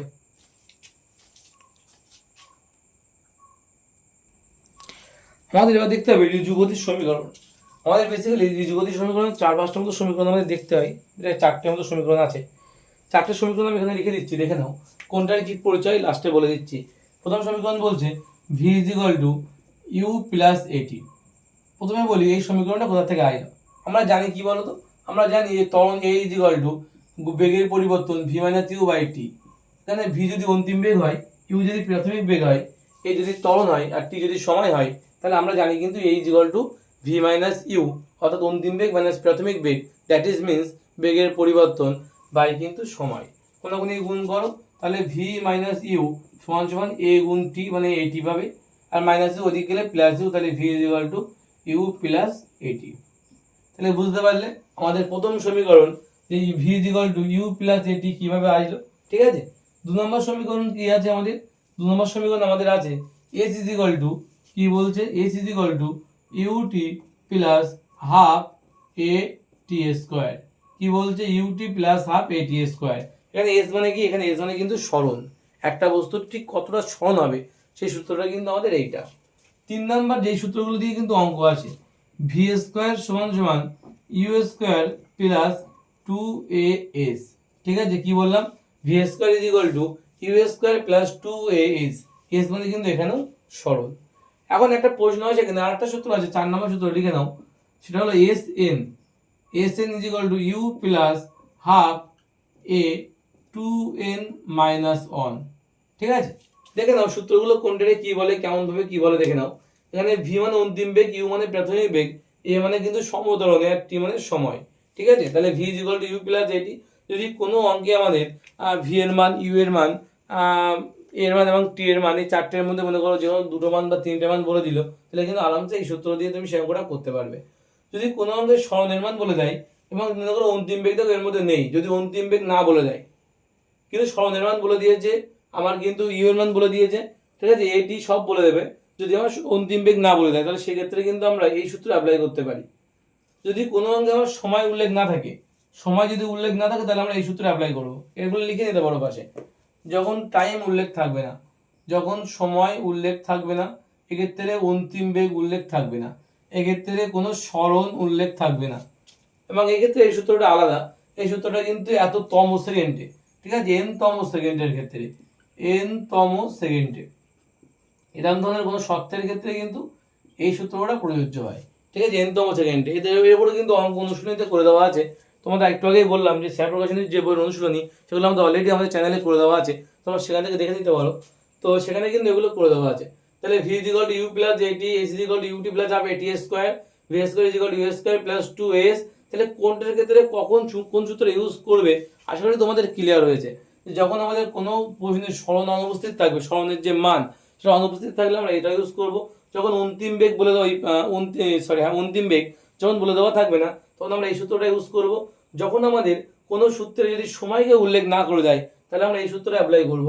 এবং যখন এততম পঞ্চম সেকেন্ড, ষষ্ঠ সেকেন্ড এরমভাবে যখন বলে দেবে তখন কিন্তু আমরা এই সূত্রটা কিন্তু অ্যাপ্লাই করবো। এর মানে কিন্তু তম সেকেন্ড বোঝায়, আর বাদ বাকিটা সব একই আছে। ঠিক আছে, তো এই ছিল আমাদের টোটাল অঙ্ক। মানে এই যে চারটে বীজগতির সমীকরণ, এই চারটে সমীকরণ হয়, এর উপরে কিন্তু যাবতীয় অঙ্ক, এর উপর অনেক রকমভাবে অঙ্ক আসে। সেই অঙ্কগুলো কিন্তু তোমরা বাড়িতে তোমাদের বইতে করে দেওয়া আছে, কিছু কিছু অঙ্ক সেগুলো কিন্তু বাড়িতে তোমরা ট্রাই করবে। ঠিক আছে, দু একটা অঙ্ক দেখবে, দেখবে বুঝতে পারছো কিনা। ঠিক আছে, দেখার পরে দেখো বুঝতে পারছো কিনা। এই ধরনের অঙ্ক দু একটা কিন্তু তোমরা অবশ্যই বাড়িতে কিন্তু করবে। যে একটা অঙ্ক এখানে করে দিচ্ছি। একটা অঙ্ক কি বলছে, একটি বস্তু প্রথম 2 সেকেন্ডে 200 মিটার যায় এবং পরের 4 সেকেন্ডে, দেখো অঙ্কটা এখানে চলে এসছে, নিচের দিকে দেখো লেখা চলে এসছে অঙ্কটা। ঠিক আছে, তো কি বলছে, যখন একটি বস্তু প্রথম 2 সেকেন্ডে 200 মিটার এবং পরের 4 সেকেন্ডে 220 মিটার দূরত্ব অতিক্রম করে, যাত্রা শুরু করার 7 সেকেন্ড পরে বস্তুটির গতিবেগ কত হবে। অঙ্কটা দেখতে পেয়েছো তোমরা। এবার দেখো অঙ্কটা একটু করে দেখাচ্ছি, যেমনভাবে করবে দেখে নাও। যে বস্তু প্রথম 2 সেকেন্ডে কতটা যাচ্ছে, 200 মিটার। তাহলে প্রথম আমি যদি ধরে নিই আমাদের প্রাথমিক বেগ হচ্ছে ইউ, অন্তিম বেগ ভি, এবং এ হচ্ছে সমতরণ, আর টি হচ্ছে কি, টি হচ্ছে কিন্তু আমাদের এক্ষেত্রে সময়। কিন্তু আমাদের বলেছে যে 2 সেকেন্ডে 200 সেন্টিমিটার, অর্থাৎ সরণের মান বলে দেওয়া আছে। তার মানে আমরা এই সূত্রটা অ্যাপ্লাই করবো, S is equal to UT plus half এটি স্কোয়ার, তাই না। তাহলে এস মানে কত হবে, এস মানে কিন্তু 200, 2 সেকেন্ডে 200 মিটার যাই বলেছে, তাহলে এস মানে 200 হবে। আচ্ছা, মানে তো অন্তিমে বলে দেওয়া নেই, শুধু বলেছে কি 2 সেকেন্ডে 200 মিটার যায়, তাই আমি লিখলাম এস ইজ ইকুয়াল টু কি লিখলাম, 200 লিখলাম। আচ্ছা, একটা কাজ করি, এই সূত্রগুলো মুছে দিই, তা নাহলে তোমরা আবার দেখতে পাবে না।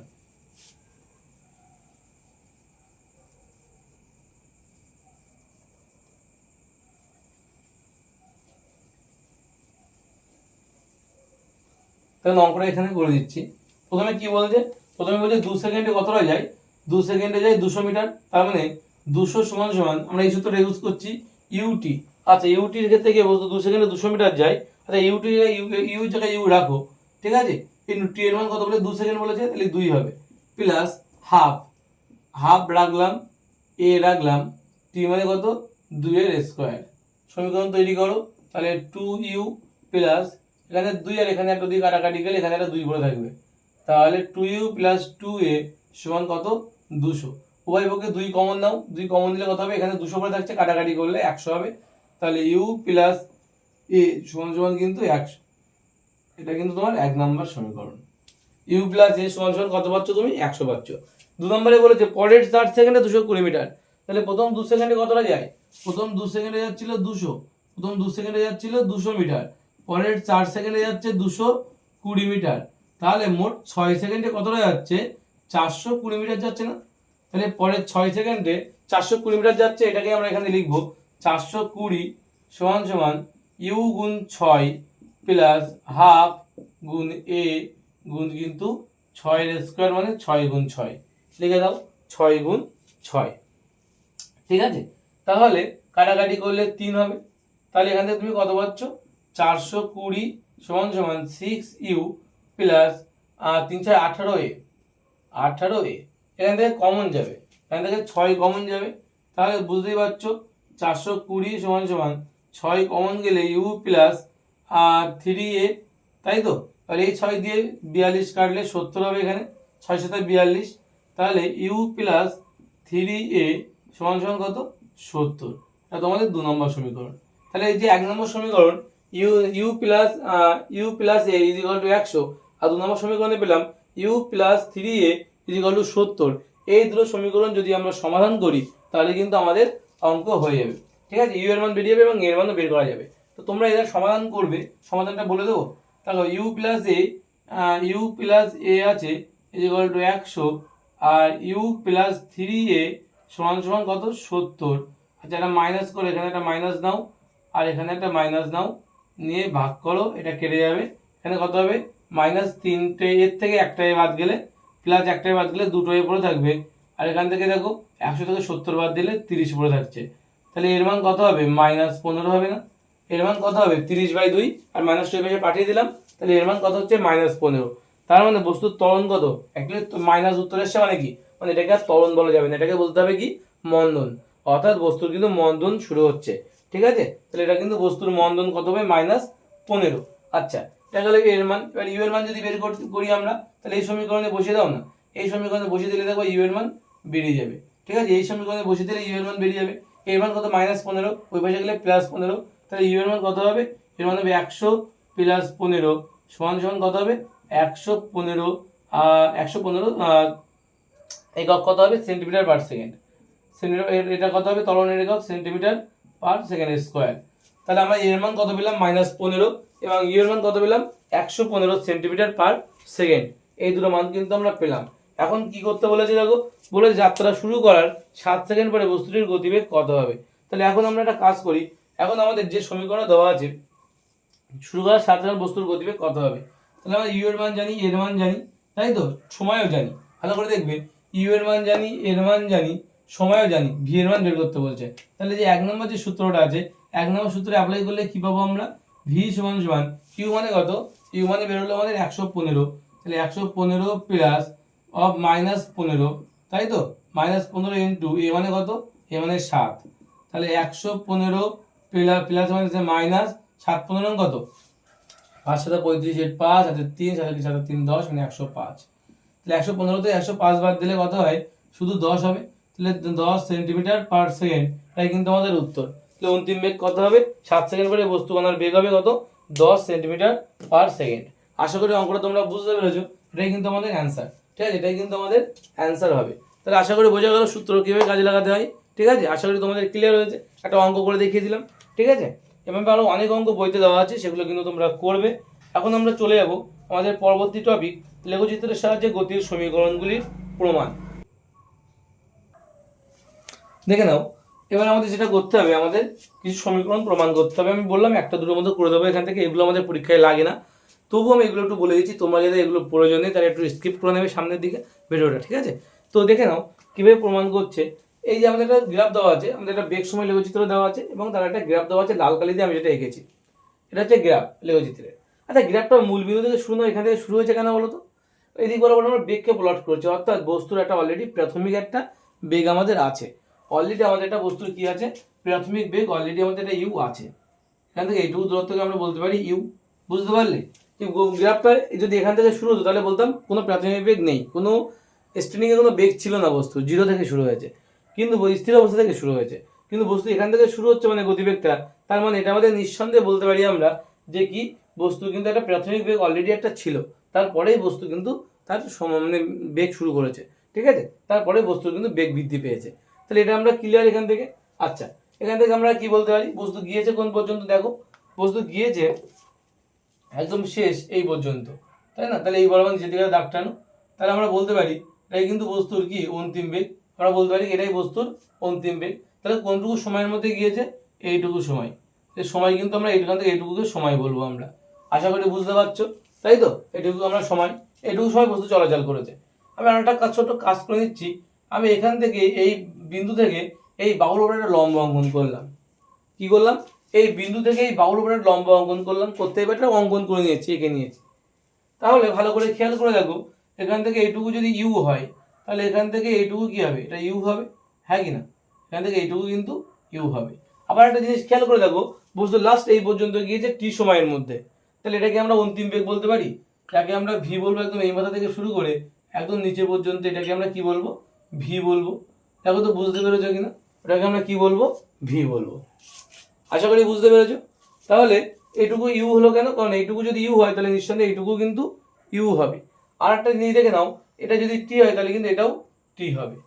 ওকে, তাহলে এবার আমরা কি দেখবো, এবার আমরা একটু দেখবো একটা জিনিস, সেটা হচ্ছে কি কি জানতে পারছি এখান থেকে আমরা, ঠিক আছে? এখান থেকে আমরা কি কি জানতে পারছি সেটা একটু দেখে নেবো। তার আগে একটু বলে দিই, তার আগে আমরা নামকরণগুলো করে নিই। কি কি নামকরণ করবো দেখে নাও।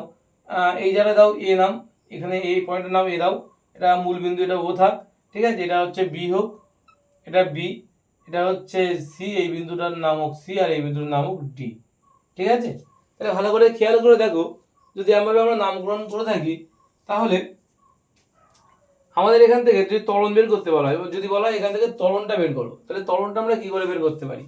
দেখো ত্বরণ বের করছি, দেখো এখান থেকে ত্বরণ, দেখো ত্বরণ ব্র্যাকেটের মধ্যে লেখো এ, ত্বরণ যদি আমরা এ দিয়ে লিখি, ত্বরণকে, ত্বরণ যদি এ হয় তাহলে আমরা কি বলতে পারি, ভালো করে খেয়াল করে দেখো, বেগের পরিবর্তন বাই সময়। ত্বরণ মানে কি? ত্বরণ মানে হচ্ছে বেগের পরিবর্তন বাই সময়। তো বেগের পরিবর্তন একটু খেয়াল রাখো, এখান থেকে বেগের পরিবর্তন বাই কি, বাই কিন্তু সময়। আচ্ছা, এখান থেকে বেগের পরিবর্তন মানে কোনটুকু বলো তো? এখান থেকে বেগের পরিবর্তন মানে কিন্তু এইটুকু, তাই না? দেখো এটা টোটালটা হচ্ছে আমাদের এখান থেকে এই পর্যন্ত বিসি, যেটা কিন্তু আমাদের কি, যেটা কিন্তু অন্তিম বেগ। আবার সিডি এটুকু কিন্তু আমাদের প্রাথমিক বেগ। তাহলে বেগের পরিবর্তন মানে কি, অন্তিম বেগ থেকে প্রাথমিক বেগ বাদ, তার মানে অন্তিম বেগ মানে কত, বিসি। তাহলে লেখো বিসি মাইনাস সিডি, বিসি থেকে সিডি বাদ দাও, বাই ওডি, ওসি হচ্ছে তোমার সময় হবে, সময়টা কি হবে, ওসি হবে। বুঝতে পারলে কি করলাম? বিসি মানে অন্তিম বেগ থেকে সিডি মানে হচ্ছে প্রাথমিক বেগ বাদ দিলাম, তাকে ওসি দিয়ে ভাগ করলাম, সময় দিয়ে ভাগ করলাম। তা আমরা জানি বেগের পরিবর্তন বাই সময় মানে কি, বেগ অন্তিম বেগ মাইনাস প্রাথমিক বেগ বাই সময়, এটা তো আমরা জানি, সেই অনুযায়ী বসালাম। এখন দেখো অন্তিম বেগ বিসি মাইনাস সিডি, বুঝতে পারছো, বিসি থেকে যদি সিডি বাদ দিই তাহলে পড়ে থাকবে কিন্তু বিডি, পড়ে থাকবে কি, বিডি। আবার একটা জিনিস দেখো, আমরা জানি ওসির মান যা, এডির মান তো তাই, এটাও টি এটাও টি, তাহলে ওসির জায়গায় আমরা লিখতে পারি এডি, লিখতে পারি ওসির জায়গায় আমরা লিখতে পারি কিন্তু এডি। এখন ভালো করে খেয়াল করো, যদি এই কোণটাকে আমরা থিটা কোণ বলে থাকি, তাহলে দেখো লম্ব বাই ভূমি কি নির্দেশ করে, লম্ব বাই ভূমি ট্যান থিটাকে নির্দেশ করে না? তো দেখো ট্যান থিটা মানে আমরা কি লিখতে পারি, লেখো ট্যান থিটা যদি ইজিক্যাল টু, এটাকে আমি 90 ডিগ্রি ধরে নিচ্ছি, লম্ব বলেছিলাম প্রথমে আঁকার সময়, তাহলে যদি 90 ডিগ্রি, তাহলে এটা সমকোণী ত্রিভুজ, যদি এটা সমকোণী ত্রিভুজ হয় তাহলে এটাকে আমরা লম্ব বলছি, এটাকে ভূমি বলছি। তাহলে ট্যান থিটা মানে কি, লম্ব বাই ভূমি, মানে বিডি বাই এডি, তাই তো, বিডি বাই এডি। তো এখানে আমাদের বিডি বাই এডি এসছে, তাহলে এটাকে আমরা ট্যান থিটা বলতে পারি, এটাকে আমরা কি বলতে পারি, ট্যান থিটা। আশা করি বুঝতে পেরেছো। তাহলে যা আমাদের এ ত্বরণ, তা কিন্তু আমাদের এখানে ট্যান থিটা হিসেবে ইউজ করা হচ্ছে, তাই তো? তাই আমাদের এখানে অ্যাকচুয়ালি ট্যান থিটা নামে ইউজ করা হচ্ছে, এবং এটাকেই বলা হয় এবি রেখার নতি। এটাকেই কি বলা হয়, থিটাকে কি বলা হচ্ছে, এবি রেখার, এবি যে সরলরেখা তার নতি, এবি এর নতি, এবি এর নতি। নতিকে আমরা কি দিয়ে প্রকাশ করছি, এ দিয়ে প্রকাশ করছি, এটা কিন্তু খেয়াল রাখবে, ঠিক আছে? নতিকে আমরা কি দিয়ে প্রকাশ করছি, এ দিয়ে প্রকাশ করছি। এবার নেক্সট দেখো, আমাদের নেক্সট যে কাজটা এখান থেকে আমাদের করতে হবে সেটা দেখে নাও। নেক্সট কি করতে হবে, আমাদের দেওয়া আছে কি, V is equal to you plus AT, কি দেওয়া আছে, V is equal to you plus AT, এই সমীকরণের প্রমাণটা আমাদের করতে হবে। সমীকরণটা একবার লিখি, কোন সমীকরণটা প্রমাণ করতে চাইছি আমরা, V is equal to you plus AT. এই সমীকরণের প্রমাণটা কিন্তু আমরা করব, এর প্রমাণ করতে হবে। তো কি করে করতে পারি দেখে নাও এর প্রমাণটা। দেখো খুব গুরুত্বপূর্ণ একটা জিনিস তোমাদের বলি, যে আমাদের নর্মালি অঙ্কের একটা পার্ট আছে, সরলরেখা বলে একটা চ্যাপ্টার আছে তোমাদের অঙ্কে। তোমাদের হয় এই প্রথম পরীক্ষায় আছে না দ্বিতীয় পরীক্ষায় আছে সরলরেখা। সেই সরলরেখার একটা সাধারণ সমীকরণ আছে। সমীকরণটা কেমন? ওয়াই ইজ ইকুয়াল, আগে তোমাদের এটা জানতে হবে যে Y is equal to M X plus C. কি বলছে সরলরেখার সমীকরণ? Y is equal to M X plus C. জিনিসটা একটু কেমন আমি ছোট করে একটু বুঝিয়ে দিচ্ছি। দেখো, যদি এটা এক্স অক্ষ হয়, এটা যদি ওয়াই অক্ষ হয়, এবং কোনো গ্রাফ মনে করো এরকমভাবে উঠলো, তাহলে সেক্ষেত্রে বলা হচ্ছে কি, যে এখান থেকে এইটুকুকে বলা হচ্ছে সি, ছেদিতাংশ। এবং এটা এখান থেকে একটা লম্বা দাগ টানো, দাগ টানলে তার সঙ্গে যে কোণটা তৈরি করবে, এবং এখানে যে ট্যান থিটার মান পাবো তাকে আমরা বলছি নতি। তাকে আমরা কি বলছি? নতি। অর্থাৎ এই যে সরলরেখাটা পেলাম, এই সরলরেখার নতি হচ্ছে এখানে এম। আচ্ছা, রেখাটার এখান থেকে এইটুকু যে দূরত্ব তাকে আমরা কি বলবো? তাকে আমরা বলবো কিন্তু অ্যাকচুয়ালি এখানে ওয়াই। ঠিক আছে, তাকে আমরা কি বলবো? অর্থাৎ গ্রাফটা কোন দিক বরাবর? এদিক বরাবর ওয়াই দিয়েছি না? এই ওয়াইটা কিন্তু আমাদের এই ওয়াই। ঠিক আছে, এবং এক্সটা কি বলতো? এদিক বরাবর তো এক্স আছে আমাদের, তাই না? এদিক বরাবর তো এক্স, সেই এক্সটাকে আমরা বলছি সেই এক্স এই। আর সি তো আগেই বলে দিলাম, সি মানে কোনটা। তাহলে এখন আমাদের এই গ্রাফটা তো এই গ্রাফের মতনই আছে। তাহলে আমাদের সরলরেখার সমীকরণ কি বললাম? Y is equal to M X plus C. M X plus C, এই যে সরলরেখার সমীকরণ। তাহলে এবার একটু মিলিয়ে মিলিয়ে লেখো তো আগের সমীকরণের সঙ্গে। তাহলে ওয়াই মানে আমরা কি লিখবো? ওয়াই মানে ওয়াই অক্ষ। ওয়াই মানে কি? এখানে ওয়াই অক্ষ, ওয়াই অক্ষ বরাবর কে আছে? আমাদের ভি আছে। তাহলে যদি আমরা একই রকমভাবে লেখার চেষ্টা করি, তাহলে এখানে লিখবো কি? ভি সমান সমান, তাই তো? ভি সমান সমান কি লিখবো? দেখো, এম এক্স, এখানে আমাদের এম মানে কি? এম মানে কিন্তু অ্যাকচুয়ালি এই সরলরেখার নতিকে আমরা কি বলছি? এম বলছি। এখানে এম মানে কি? এখানে এম মানে কিন্তু ট্যান থিটা। এখানে এম মানে কি? Tan theta. এম মানে কিন্তু ট্যান থিটা। এই সরলরেখার ক্ষেত্রে এম মানে ট্যান থিটা। আর আমাদের ট্যান থিটা মানে কি? ট্যান থিটা মানে হচ্ছে এ। তাহলে আমরা এম এর জায়গায় কি লিখতে পারি? এ লিখতে পারি। আর এক্স বরাবর বরাবর আমরা কাকে রেখেছি? টি কে রেখেছি না? তাহলে এদিক বরাবর টি বসিয়ে দাও, প্লাস সি বরাবর আমার কি আছে? সি মানে তো ছেদিতাংশ। এই সি মানে কোথা থেকে স্টার্ট হচ্ছে? এটা তো আমার ইউ আছে, তাহলে এখানে ইউ দাও। এবার গুছিয়ে লেখো, V is equal to you plus AT. প্রমাণ হলো? এই কিন্তু আমাদের প্রমাণ হয়ে গেল। কি প্রমাণ হয়ে গেল? যে V is equal to you plus AT সরলরেখার বা এই সমীকরণটার প্রমাণ। কার সাহায্যে প্রমাণ করলাম আমরা? যে বাই ইউজিং গ্রাফ, লেখচিত্রের সাহায্যে কিন্তু আমরা প্রমাণ করলাম। ঠিক আছে, কি প্রমাণ করলাম? V is equal to you plus AT. V is equal to you plus AT কিন্তু আমাদের প্রমাণ হয়ে গেল। মনে রাখবে এটা কার কিসের সাহায্য নিয়ে প্রকাশ করা হয়েছে? এই এটার সাহায্য নেওয়া হয়েছে Y is equal to M X plus C, অর্থাৎ সরলরেখার যে সমীকরণ, স্ট্রেট লাইন যে ইকুয়েশন, সেই স্ট্রেট লাইন ইকুয়েশনের সাহায্যে কিন্তু আমরা এটা প্রমাণ করে দিলাম। জাস্ট কম্পেয়ার করলাম, জাস্ট কি করলাম? কম্পেয়ার করে কিন্তু প্রমাণ করে দিলাম। আশা করি বুঝতে পেরেছো। নেক্সট আমাদের দেখো কি আছে। নেক্সট আমাদের আছে S is equal to UT plus half এটি স্কোয়ার। এটা একটু প্রমাণ করে দিই। S is equal to UT plus half AT স্কোয়ারের প্রমাণটা একটু দেখে নাও। যেহেতু আমাদের এটা অনেকটাই করা হয়ে গেছে, সুতরাং ওইটা প্রমাণ করাটা খুব একটা কঠিন হবে না বলে এটা এখানেই করে দিচ্ছি। আমাদের পরের প্রমাণটা কি করতে হবে? S is equal to UT plus half A T square. আমাদের কিন্তু এবার এটা প্রমাণ করতে হবে। ক্লাস 9-এ তোমাদের এই জিনিসগুলো ছিল, লেখচিত্রের সাহায্যে প্রমাণ, তখন কিন্তু তোমাদের করতে হয়েছিল। তো এখনও তোমাদের নেই এইগুলো। এখন জাস্ট তোমাদের সূত্রগুলো জানতে হয়, সূত্রগুলোর উপর অঙ্ক আছে সূত্রের উপরে, সেগুলো তোমাদের ভালো করে জানতে হয়। তো কি বলছে দেখো এখানে, বলছে আমাদের s equal to UT plus half এটি স্কোয়ার। মনে রাখবে এই এস সবসময় কি নির্দেশ করে জানো? এস বা সরণ, সরণ সবসময় কোনো লেখচিত্রের নিম্ন অংশের ক্ষেত্রফলকে নির্দেশ করে। অর্থাৎ আমি বলতে চাইছি যে আমাদের গ্রাফটা কি? A B graph. আমাদের অ্যাকচুয়ালি গ্রাফটা লাল কালি দিয়ে আঁকা। এই লাল কালি দিয়ে যে লাইনটা দেওয়া আছে, রেড যে পেনটা আমি ইউজ করে যে দাগটা টেনেছিলাম, সেই দাগের নিম্ন অংশের ক্ষেত্রফলকে আমরা কি বলবো? নিম্ন অংশের মানে সব ক্ষেত্রফলকে আমরা কি বলবো? এইসব ক্ষেত্রফলকে আমাদের বলবো, আমাদের কি নির্দেশ করবে? সরণকে নির্দেশ করবে। তাহলে ভালো করে ভেবে দেখো, এই যে এটা যদি নিম্ন অংশের ক্ষেত্রফল, লাল দাগের নিচে যা ক্ষেত্রফল আছে, সব ক্ষেত্রফল যদি আমাদের বের করতে হয়, তাহলে বুঝতেই পারছো এর মধ্যে কি কি আছে। এর মধ্যে আছে আমাদের কি? উপরে আছে আমাদের কি? একটা ত্রিভুজ, আর নিচে আছে সমকোণী ত্রিভুজ। মাইন্ড ইট, খুব ভালো জিনিস হচ্ছে এটা, সমকোণী ত্রিভুজ। আর নিচে আছে কিন্তু একটা আয়তক্ষেত্র, হ্যাঁ কি না? উপরে আছে কি? আমাদের উপরে আছে একটা ত্রিভুজ, এবং নিচে আছে একটা আয়তক্ষেত্র। তাহলে নিচে আয়তক্ষেত্র যেটা আছে, আয়তক্ষেত্রের ক্ষেত্রফলের সূত্র কি?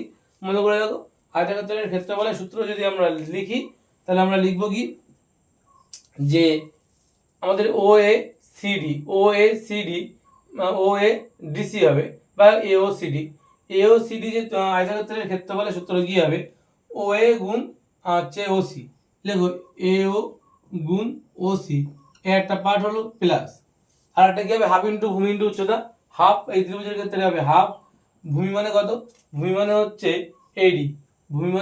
এডি, আর উচ্চতা মানে কি হবে, উচ্চতা মানে হচ্ছে বিডি হবে, উচ্চতা মানে কি হবে, গুণ চিহ্ন দিয়ে লেখো বিডি। ঠিক আছে, এটা আমরা লিখতে পারি এখান থেকে এডি ইন্টু বিডি। তাহলে এখান থেকে মানগুলো বসাও, আচ্ছা মান বসাও। তাহলে এখান থেকে এও মানে কত, এও মানে হচ্ছে ইউ বসালাম, ওসি মানে কত, ওসি মানে টি, তাহলে ইউটি হয়ে গেল প্লাস হাফ। এবার এখান থেকে দেখো এডি আর বিডি আছে, এডি মানে কত, এডি মানে হচ্ছে টি, আর বিডি মানে কত, বিডি মানে ভি মাইনাস ইউ, মানে অ্যাকচুয়ালি বিডির অ্যাকচুয়ালি কোনো মান নেই, বিডির মানটা কি হতে পারে তাহলে আমরা এখান থেকে একটা কাজ করতে পারি, হাফ ইন্টু বিডি আগে লেখো, বিডি বাই লেখো এডি, এডির অতিরিক্ত নিয়ে আসছি, ইন্টু একটা এডি গুণ করে দিচ্ছি স্কোয়ার করে। দেখো তো বুঝতে পেরেছো কিনা, মানে এখানে একটা এডি নিয়ে এসে এখানে একটা এডি স্কোয়ার করে দিয়েছি, মানে এখান থেকে এডি এখান থেকে এডি কাটাকাটি গেলে আবার একটা এডি পড়ে থাকবে। দেখো তো এই ইয়াটা বুঝতে পেরেছো কিনা, কি করলাম, একটা অতিরিক্ত এডি নিয়ে আসলাম, এখানে একটা এডি স্কোয়ার আর একটা এডি গুণ করে দিয়েছি, একটা মানে গুণ আর ভাগ দুটোই করেছি এডি দিয়ে। ঠিক আছে, তাহলে এবার দেখো, তাহলে আমাদের ইউটি আগে চলে এসেছিল, সেটা বসালাম plus half b d by a d, মানে কি, বিডি বাই এডি মানে হচ্ছে ত্বরণকে প্রকাশ করে যার মান হচ্ছে এ, আর এডি মানে কি, এডি মানে কিন্তু টি কে প্রকাশ করে, মানে এটা হবে টি স্কোয়ার। তাহলে দেখো তো s is equal to UT plus half এটি স্কোয়ার প্রমাণ হলো, ভি আছে V is s is equal to UT plus half এটি স্কোয়ার কিন্তু আমাদের প্রমাণ হয়ে গেল। ঠিক আছে, এই ছিল লেখচিত্রের সাহায্যে দুটো প্রমাণ তোমাদের করে দিলাম। আর এবার দুটো একটা কলন বিদ্যার সাহায্যে প্রমাণ দেখবো, কলন বিদ্যার সাহায্যে অর্থাৎ ডেরিভেটিভের সাহায্যে দু একটা প্রমাণ দেখার পরে আমাদের কিন্তু পরের টপিকে আমরা চলে যাব। ঠিক আছে, তো আশা করি তোমরা এটা বুঝতে পেরেছো। ঠিক আছে, আশা করি তোমরা এটা বুঝতে পেরেছো, খুব ইজি একটা জিনিস এটা, লেখচিত্রের সাহায্যে খুব একটা কঠিন হয় না, লেখচিত্রটা যদি ঠিকঠাক বোঝা যায় তাহলে খুব একটা কঠিন লাগে না।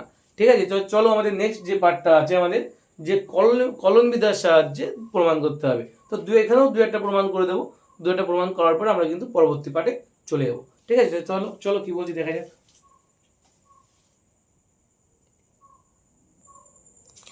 দেখো এবার আমাদের কি বলছে, ডেরিভেটিভের সাহায্যে প্রমাণ। আমরা প্রথমে যে প্রমাণটা দেখবো v is equal to you plus a t, এটা কিন্তু আমরা কার সাহায্যে প্রমাণ করতে, আগেবার আমরা প্রমাণ করলাম এটারই, সেটা লেখচিত্রের সাহায্যে প্রমাণ করলাম। এবার আমরা দেখবো ডেরিভেটিভের সাহায্যে। তো ডেরিভেটিভের সাহায্যে প্রমাণ করতে গেলে আগেরবার যেমন আমরা ত্বরণ দিয়ে প্রথমে কাজটা স্টার্ট করেছিলাম, ত্বরণের মানটা নাকি বের করে নিয়েছিলাম কায়দা করে, এবারও কিন্তু তাই করবো। তবে এবার একটা জিনিস দেখে নাও, আমরা জানি কি, আমরা জানি এ মানে কি, এ মানে হচ্ছে ডিভি বাই ডিটি। তোমরা জানো তোমাদের ডেরিভেটিভের যখন বেগ পড়ানো হয়েছিল, ত্বরণ পড়ানো হয়েছিল, তখন বলা হয়েছিল ত্বরণ এ মানে হচ্ছে ডিভি বাই ডিটি, তাই তো, বেগ বাই সময়, ত্বরণ মানে বেগের পরিবর্তন বাই সময় হবে, তাহলে ডিভি বাই ডিটি হচ্ছে আমাদের এর মান। যদি এর মান ডিভি বাই ডিটি হয় তাহলে একটা কাজ করো, কোনাগুনি গুণ করো, কোনাগুনি গুণ করলে দেখো তো d v is equal to a d t পাবো, তো আমরা কি পাবো, d v is equal to a d t, এটা কিন্তু আমরা পাবো। এখন বুঝতেই পারছো আমাদের এখানে সমতলন নিয়েছি, আর এখানে এর মান কিন্তু ধ্রুবক, এখানে কিন্তু পাশে লিখে দেবে এ কিন্তু ধ্রুবক। ঠিক আছে, এ কিন্তু কনস্ট্যান্ট। তাহলে আমরা চাইছি কি, এখানে ডিভি আছে, আমি চাইছি এখানে কি আনতে, ভি আনতে চাইছি।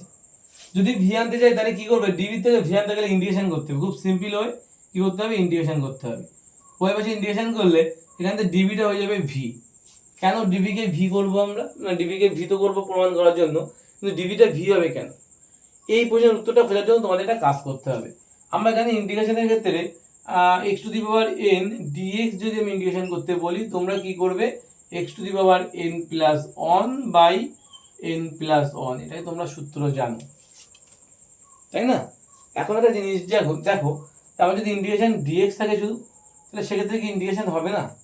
তো ভাবো তো এখানে কি আছে, এখানে বলো কিছু নেই, মানে এখানে একটা এক আছে, যদি ওখানে একটা এক থাকে তাহলে ওখানে আমি এটা এইভাবে লিখতে পারি, integration x to the power zero d x লিখতে পারি। দেখো তো, কারণ কোনো কিছুর পাওয়ার জিরো হলে তার মান কিন্তু ওয়ান হয়, আমরা জানি।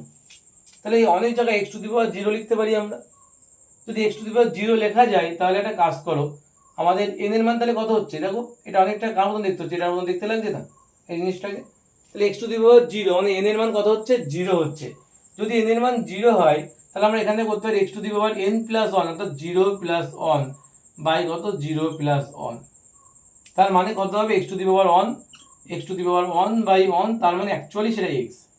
তাই বলা হয় যে d of x integration d of x মানে কত ইন্টিগ্রেশন 1 সেকেন্ড, তাই আমরা কি জানি ইন্টিগ্রেশন d অফ x মানে কিন্তু শুধু x হয়। ঠিক আছে, তো একই রকম ভাবে d অফ x যদি x হয় তাহলে d of v integration dv মানে কত হবে v হবে, তাই না? আর এখান থেকে কি হবে a বাইরে বেরিয়ে যাচ্ছে, ইন্টিগ্রেশন dt পড়ে থাকছে, বুঝতেই পারছো। আচ্ছা dt পড়ে থাকছে আর এখানে ইন্টিগ্রেশন করার পরে একটা বলো আমরা a পাবো, তাই না? তার মানে এখান থেকে কি পাবো আমরা, তাহলে v is equal two a plus a into t plus a পাচ্ছি। এটা কি বলতো, এটাকে বলা হয় সমকাল ধ্রুবক। কি বলা হয়? এ মানে কিন্তু সমকাল ধ্রুবক। আচ্ছা লিখে নাও, এ মানে হচ্ছে সমকাল ধ্রুবক, মানে ইন্টিগ্রেশন করার পর একটা কনস্ট্যান্ট অটোমেটিক থেকে যায়। আমরা বেসিক্যালি ইউজ করি না, কিন্তু এখানে প্রয়োজন বলে ইউজ করলাম। এ মানে কি, এ মানে হচ্ছে আমাদের সমকল ধ্রুবক, এটা ইন্টিগ্রেশনের নিয়ম। ঠিক আছে, তাহলে v ইজ ইকুয়াল টু দেখো আমাদের প্রমাণ করতে হবে u প্লাস at। আমরা প্রমাণ করলাম কি v is equal two u plus a, capital এটা হলো ধ্রুবক, জাস্ট ত্বরণ ফলনের সঙ্গে কম্পেয়ার করবে না, জাস্ট নর্মাল একটা ধ্রুবক। এখন আমাদের একটা জিনিস দেখো, যদি আমাদের t ইজ ইকুয়াল টু 0 হয়, ভালো করে বুঝবে, যদি এই যে সমীকরণটা যদি আমি t এর মান 0 করে দিই, t এর মান 0 করে দিলে অর্থাৎ t এর মান যদি 0 হয়, ভালো করে খেয়াল করে দেখো, তখন কিন্তু অন্তিম বেগ যেটা সেটা কিন্তু অ্যাকচুয়ালি প্রাথমিক বেগ হয়ে যাবে। t এর মান যখন 0 অর্থাৎ বস্তু যখন সময় যখন স্টার্ট হয়নি, স্টার্টিং আছে বা 0-তে দাঁড়িয়ে আছে, তখন কিন্তু অন্তিম বেগ যেটা সেটাই কিন্তু প্রাথমিক বেগ, তাই না? তাহলে t ইজ ইকুয়াল টু 0 তে কি হবে, v ইজ ইকুয়াল টু কিন্তু হয়ে যাবে u, তাই না? তাহলে এই যে সমীকরণটা আমি লিখলাম, এই সমীকরণে v is equal two u লেখো আর a গুণ 0 করো প্লাস ক্যাপিটাল A। তার মানে ক্যাপিটাল এর মান কত হচ্ছে, ক্যাপিটাল এর মান হচ্ছে u, বুঝতে পারলে? এর ব্যাপারটা তো 0 হয়ে যাবে, তাহলে ক্যাপিটাল এর মান কত হচ্ছে, u হচ্ছে। এটা আশা করি ক্লিয়ার হলো, ক্যাপিটাল এর মান কত হচ্ছে, u হচ্ছে। এখন এই যে সমীকরণটা, এই সমীকরণে এর মানটা u বসিয়ে দাও, তাহলে v is equal two at plus u, গুছিয়ে লিখলে v is equal two u plus at। এই ছিল আমাদের কলন বিদ্যার সাহায্যে আমাদের কিন্তু প্রমাণ। কিসের প্রমাণ? আমাদের প্রথম যে ঋজুগতির সমীকরণ আছে যে v is equal two u plus at, তার কিন্তু প্রমাণ আমরা করলাম। ঠিক আছে, আমরা কিন্তু তারই একটা প্রমাণ করলাম। এবার নেক্সট আমরা কি প্রমাণ করব, নেক্সট আমরা আরেকটা অঙ্ক দেখব, সেটা হচ্ছে s is equal two ut plus half at square. এই প্রমাণটাও কিন্তু আমরা এখন দেখব। ঠিক আছে, যদিও তোমরা করতে পারবে, তবু আর একটা বলে দিচ্ছি, এটা বলে দিই কিভাবে করতে হবে, দেখে নাও। এটা মুছে দাও, এটা লাগবে না। তো আমরা এবার প্রমাণ করব কি, আমরা প্রমাণ করব v s is equal two ut plus half at square. তাই তো, ওটা লেখো তাহলে যে s ইজ ইকুয়াল টু, তোমরাও খাতা কলমে লিখতে পারো, s is equal two ut plus half at square. ঠিক আছে, এই প্রমাণটা কিন্তু আমরা এবার করব। কিভাবে করব দেখে নাও। কোনো বস্তু কোনো বেগ হলো, কি বলছে, বেগ যদি v হয় এবং সময় t এর সাপেক্ষে সরণ যদি s হয়, তাহলে আমরা জানি কি, আমরা আগের বার যখন a সমান সমান লিখেছিলাম dv বাই dt, যেহেতু এবার s প্রমাণ করতে হবে, তাই আমরা লিখতে হবে v সমান সমান ds বাই dt, এবং আগের বারের মধ্যে কোনাগুনি গুণ করতে হবে, তাহলে ds সমান সমান v ইন্টু dt, বুঝতে পারলে? v into dt। এবার কি করতে হবে, v ইন্টু যদি dt হয়, তাহলে একটা কাজ করো, এই পাশে যেটা করে নেবে সেটা হচ্ছে v is equal two u plus at। আমরা আগে এটা প্রমাণ করলাম এর আগের সমীকরণটাই। এখন v মানে কত, ds বাই কত dt সমান সমান u প্লাস at। ঠিক আছে, একটা কাজ করো, এই v এর এই মানটা গুণ করে দাও, অর্থাৎ dt এর সঙ্গে এখানে গুণ করো, তাহলে ds সমান সমান u dt plus at dt। এটা হবে তো? দেখো তো কি করলাম, এই dt এর সঙ্গে আবার গুণ, এর সঙ্গে কোনাগুনি গুণ করে দিলাম। ঠিক আছে, এইবার এখান থেকে উভয় পাশে ইন্টিগ্রেশন নাও, কারণ আমাদের s এর মান বের করতে হবে, উভয় পাশে ইন্টিগ্রেশন দিলে সবার মধ্যে ইন্টিগ্রেশন ছড়িয়ে যাবে। ঠিক আছে, তাহলে এখান থেকে ইন্টিগ্রেশন অফ ds মানে কত, এখান থেকে পাবো হচ্ছে শুধু s, এখান থেকে u তো প্রাথমিক জিনিস মানে প্রাথমিক বেগ, তাহলে ওটা বাইরে বেরিয়ে আসবে। বাইরে যদি বেরিয়ে আসে তাহলে ইন্টিগ্রেশন কি পড়ে থাকবে, ইন্টিগ্রেশন dt পড়ে থাকবে, dt থাক প্লাস এখান থেকে দেখো a কনস্ট্যান্ট বাইরে বেরিয়ে আসলো, তাহলে পড়ে থাকবে কি t dt পড়ে থাকবে না, t dt পড়ে থাকবে, তাই তো? এবার ইন্টিগ্রেশনের নিয়ম অনুযায়ী কি করতে হবে, ইন্টিগ্রেশনের নিয়ম অনুযায়ী এই সূত্রটা তো কাজে লাগবে এখানে। তাহলে বুঝতেই পারছো এখান থেকে যদি এস ইউ ইন্টু কত হবে টি হবে, কারণ ডিটি ইন্টিগ্রেশন করলে শুধু টি পাই আমরা, প্লাস এ ইন্টু, আচ্ছা একটা কাজ করো এখান থেকে ডিটি প্লাস টি এর সাপেক্ষে ডিটির সাপেক্ষে টি ডিটি ইন্টিগ্রেশন করতে হবে, তাই তো? টি এর মধ্যে কিছু নেই মানে এক আছে, তাহলে কত হবে টি ওয়ান প্লাস ওয়ান পাওয়ারে বাই কত ওয়ান প্লাস ওয়ান, এবং হিসেবের মধ্যে এখানে একটা কিন্তু কনস্ট্যান্ট সমকাল ধ্রুবক এইখানেও কিন্তু নিতে হবে, ঠিক আছে? তাহলে কত হবে ইউটি প্লাস এক আর এক যোগ করলে দুই, সেই দুইটা আগে চলে এলো হাফ এ, আর টি এর মধ্যে এক প্লাস এক দুই মানে টি স্কোয়ার, প্লাস একটা কিন্তু ক্যাপিটাল এ থেকে যাবে। তাহলে কি পেলাম আমরা? এস মানে কিন্তু আমরা এই সমীকরণটা পেলাম, ভালো করে দেখো, এস মানে কিন্তু এই সমীকরণটা পেলাম। আমাদের প্রমাণ করতে হবে কি ইউটি প্লাস হবে এটি স্কোয়ার, দেখো এখানে একটা অতিরিক্ত এ আছে, তাহলে এটাকে তাড়াতে হবে। তো এই তাড়াতে গেলে আমাদের যেটা করতে হয় বরাবরের নিয়ম, সেটা কি, সেটা হচ্ছে টি ইজ ইকুয়াল টু জিরো করতে হয়। যদি টি ইজ ইকুয়াল টু জিরো করে দাও, অর্থাৎ প্রাথমিক যখন সময় যখন স্থির আছে তখন এস এর মান কত হবে দেখো, এস ইজ ইকুয়াল টু, আচ্ছা সময় যখন আমার স্থির, ভালো করে খেয়াল করবে, সময় যখন আমার জিরো তখন বস্তু তো স্থির আছে না, সময় চলছে না মানে কি বস্তু স্থির আছে, মানে এস এর মান কত হবে জিরো হবে। ইউ গুণ জিরো প্লাস হাফ গুণ এ গুণ জিরোর স্কোয়ার প্লাস ক্যাপিটাল এ, তাহলে এই পার্টটা জিরো এই পার্টটা জিরো, এইখানেও তো জিরো আছে, তাহলে এর মান আলটিমেটলি কত আসছে, এর মান আলটিমেটলি আসছে জিরো। তার মানে এই সমীকরণ থেকে যদি এর পার্টটা জিরো করে দাও, তার মানে পড়ে থাকবে s is equal to UT plus half A T square. বলো বুঝলে কি বুঝলে না? এই হচ্ছে আমাদের প্রমাণ কি s is equal to UT plus half A T square. এটাই কিন্তু আমাদের লেখচিত্রের সাহায্যে কিন্তু প্রমাণ হয়ে গেল। কি প্রমাণ হলো? লেখচিত্রের সাহায্যে এটা প্রমাণ হলো যে মানে s is equal to UT plus half A T square আমরা কিন্তু সমকাল ধ্রুবক, অর্থাৎ আমরা কলনবিদ্যার সাহায্যে কিন্তু প্রমাণ করতে পারি, ডেরিভেটিভের সাহায্যে প্রমাণ করতে কিন্তু পারি, ঠিক আছে? এটা কিন্তু আমরা প্রমাণ করে দেখালাম, ঠিক আছে? তো আরেকটা এখানে আছে v square equal to u square plus 2ax, আশা করি তোমরা বাড়ি থেকে বুঝে নিতে পারবে, ঠিক আছে? ওটা একটু বাড়ি থেকে তোমরা বুঝে নেবে, ঠিক আছে? নেক্সট টপিক আমাদের যেটা আছে সেটা আমরা দেখবো। নেক্সট টপিক আমাদের আছে উলম্ব গতির সমীকরণ সমূহ। এটা আমরা অল্প করে হালকা ধারণা দিয়ে ছেড়ে দেবো আজকে আমাদের ক্লাসটা এখানে, অলরেডি 56 মিনিট হয়ে গেছে ক্লাসটা, ঠিক আছে? তো আলো একটুখানি বাকি আছে আমাদের, ওটা একটু শেষ করে দিই আমরা কিন্তু, এবং ওটা করলে আমাদের এই চ্যাপ্টারটা শেষ হয়ে যাবে। আমাদের লাস্ট টপিক আজকে লিখবে উলম্ব গতির সমীকরণ সমূহ।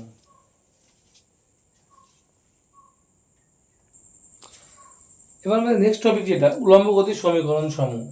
উলম্ব গতির সমীকরণ সমূহ পড়ার জন্য আমাদের প্রথমে যেটা জানতে হবে সেটা কি বলতো, আমাদের উলম্ব গতি মানে কিন্তু উপর থেকে নিচের দিকে যে গতিগুলো, উপর নিচে যে বরাবর যে গতিগুলো চলাচল করে, ঠিক আছে? যেটা একটা সমতল বরাবর একটা সমতল উপর যে গতিগুলো হয় তাকে আমরা ত্বরণ বলি। তো যখন কোনো বস্তু উপর দিকে ছোড়া হচ্ছে এবং বা নিচের উপর থেকে নিচের দিকে পড়ছে, তখন কিন্তু উলম্ব ব্যাপারটা চলে আসে। এবং উলম্ব গতির ক্ষেত্রে কিন্তু আমরা কি করি, আমরা কিন্তু যেটা এ বলে চিনতাম ত্বরণ, তাকে আমরা জি দিয়ে কনভার্ট করে দিই, বোঝা গেল? এবং যেটাকে আমরা সরল এস বলতাম সেটাকে হয়ে যাবে এখানে এইস। এই দুটো কথা মনে রাখলে কিন্তু তোমার কোনো জায়গায় আটকাবে না, ঠিক আছে? কি বললাম? আমরা বললাম যে যেটা আমরা ত্বরণ এ বলে জানতাম সেটা হচ্ছে এখন অভিকর্ষ ত্বরণ জি হয়ে যাবে, এবং যেটা আমরা সরণ বলে জানতাম সেটা এখন হাইট হয়ে যাবে, অর্থাৎ বস্তু কতটা উচ্চতা থেকে পড়ছে বা কতটা উচ্চতায় উঠছে, ঠিক আছে? এখন আমাদের প্রথমে যেটা বলেছে যে নিম্নমুখী গতি, ভালো করে বুঝবে, নিম্নমুখী গতির ক্ষেত্রে আমাদের যে সমীকরণগুলো হবে, সেই নিম্নমুখী গতির ক্ষেত্রে আমাদের সমীকরণগুলো কি হবে? আমরা জানতাম V is equal to you plus A T জানতাম, যেখানে এ মুছে দিয়ে তোমরা কি করবে, ইউ প্লাস জে টি করবে, ঠিক আছে? আর জানতাম s is equal to UT plus half A T square. মনে রাখবে এক্ষেত্রে কি হবে, এসটা হয়ে যাবে এইচ, ঠিক আছে? এসটা হয়ে যাবে এইচ আর এটা হয়ে যাবে হচ্ছে জি, ঠিক আছে? আরটা কি আছে আমাদের v square is equal to you square plus 2as, এই এসটা হয়ে যাবে এইচ, 2as, ঠিক আছে? এই হচ্ছে আমাদের মোট তিনটে সমীকরণ আমাদের এখান থেকে, ঠিক আছে? সরি, এ হবে না, এটা হবে জিএইচ, ঠিক আছে? আমরা মোট যে তিনটে সমীকরণ, আগে যে ঋজুগতির তিনটে সমীকরণ দেখলাম, সেই তিনটে সমীকরণকেই আমরা কিন্তু এইভাবে লিখছি। ভালো করে একটা জিনিস খেয়াল করবে, যখন নিম্নমুখী গতি বলছি মনে রাখবে জি যখনই নিচের দিকে নামবে, জি এর মান যখন নিচের দিকে হবে তখন তার মান পজিটিভ হবে, আর জি যখন উপরের দিকে উঠছে মানে বস্তু যখন উপরের দিকে উঠছে তখন জি এর মান কিন্তু নেগেটিভ। কি বললাম? বস্তু যখন নিচের দিকে নামবে তখন জি এর মান পজিটিভ। কেন পজিটিভ? কারণ বস্তু নিচের দিকে নামছে, অর্থাৎ বস্তু অভিকর্ষ ত্বরণ সহ নিচে নামছে, তাই বস্তু জি এর মান কিন্তু পজিটিভ, কারণ অভিকর্ষ ত্বরণ সবসময় নিচের দিক বরাবরই ক্রিয়া করে। এবং যখন বস্তু উপরের দিকে উঠছে অর্থাৎ অভিকর্ষের এগেনস্টে উঠছে, অভিকর্ষের বিরুদ্ধে উঠছে, উল্টো দিকে উঠছে, বাধা পাচ্ছে, তাই সেটা হচ্ছে মাইনাস জি হবে।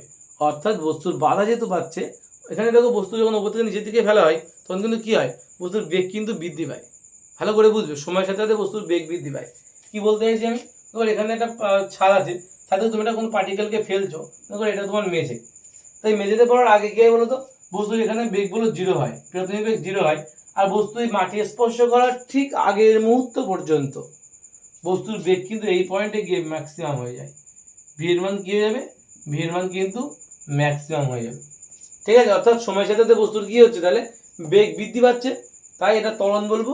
আর ত্বরণ তো সবসময় পজিটিভ ত্বরণ, তাই না, পজিটিভ ত্বরণ সবসময় পজিটিভ হয়, আর মন্দন নেগেটিভ হয়। এবার যখন কোনো বস্তুকে উপর থেকে নিচের থেকে উপরের দিকে ছোড়া হয় তখন কিন্তু মনে রাখবে এখানে বলে ভি বলে একটা বিশাল একটা বেগ দিয়ে, এখানে ইউ ইউ বলে একটা বিশাল বেগ দিয়ে ছোড়া হচ্ছে, এবং যখন বস্তু এই জায়গায় পৌঁছাচ্ছে তখন কিন্তু ওর অলরেডি ভি ইকুয়াল টু কত হয়ে যাচ্ছে, জিরো হয়ে যাচ্ছে। অর্থাৎ বস্তু যখন উপরে উঠছে তখন কিন্তু অলরেডি ওর বেগ কমতে কমতে কমতে কমতে যাচ্ছে। তার মানে বস্তু এক্ষুনি মন্দন ঘটছে, তাই না, বেগ কমে যাওয়াকে কি বলে, মন্দনই তো বলি আমরা। তাহলে মন্দন যদি বলি তার মানে সেটা ঋণাত্মক ত্বরণ বলা যেতে পারে, তাই মাইনাস জি হবে। তাহলে বস্তু উপর থেকে নিচের দিকে নামলে পজিটিভ, যখন নিচে থেকে উপর দিকে উঠবে তখন নেগেটিভ। তাহলে এই যে সমীকরণগুলো আমি বললাম, এটা নিম্নমুখী গতির ক্ষেত্রে যখন বস্তু নিচের দিকে পড়ছে, তাই বলে জি রেখে সব পজিটিভ দেওয়া আছে। ক্লিয়ার হলো? যদি এটা ঊর্ধ্বমুখী গতি হতো, আচ্ছা এখানে আমি বললাম, এখন বস্তু বলছে যদি, আর একটা পয়েন্ট মনে রাখবে নিম্নমুখী গতির ক্ষেত্রে, আমি পয়েন্টটা কি করেছি, নিম্নমুখী গতি তোমরা লিখে নিতে পারো, যে নিম্নমুখী গতি, এই পয়েন্টটা তোমরা লিখে নিতে পারো। ঠিক আছে, নিম্নমুখী গতি লেখার পরে এই তিনটে সমীকরণ লিখে নাও, যে V is equal to you plus GT, S is equal to S না H is equal to UT plus half হচ্ছে হাফ জিটি স্কোয়ার, আর একটা V square is equal to you square plus two G H. এই যে তিনটে সমীকরণ আমি বললাম, এই তিনটে সমীকরণ তোমরা লিখে নাও। এবং আরেকটা জিনিস লিখে দেবে এই ক্ষেত্রে, যেহেতু বস্তু নিম্নমুখী গতি, তাই মনে রাখবে নিম্নমুখী গতি যখন যখন কোনো বস্তু উপর থেকে নিচের দিকে নামে তখন সবসময় তার এই জায়গাটা ইউ এর মান কত হয়, প্রাথমিক বেগ সবসময় কিন্তু জিরো হবে। অর্থাৎ যদি ইউ এর মান সবগুলোর ক্ষেত্রে জিরো হবে, যদি u is equal to zero হয়, অর্থাৎ স্থির অবস্থা থেকে বস্তু যদি নামে, তাহলে সমীকরণগুলো কত হবে, ভি ইজ ইকুয়াল টু কত হবে, জিরো প্লাস জিটি, মানে হয়ে যাবে শুধু জিটি।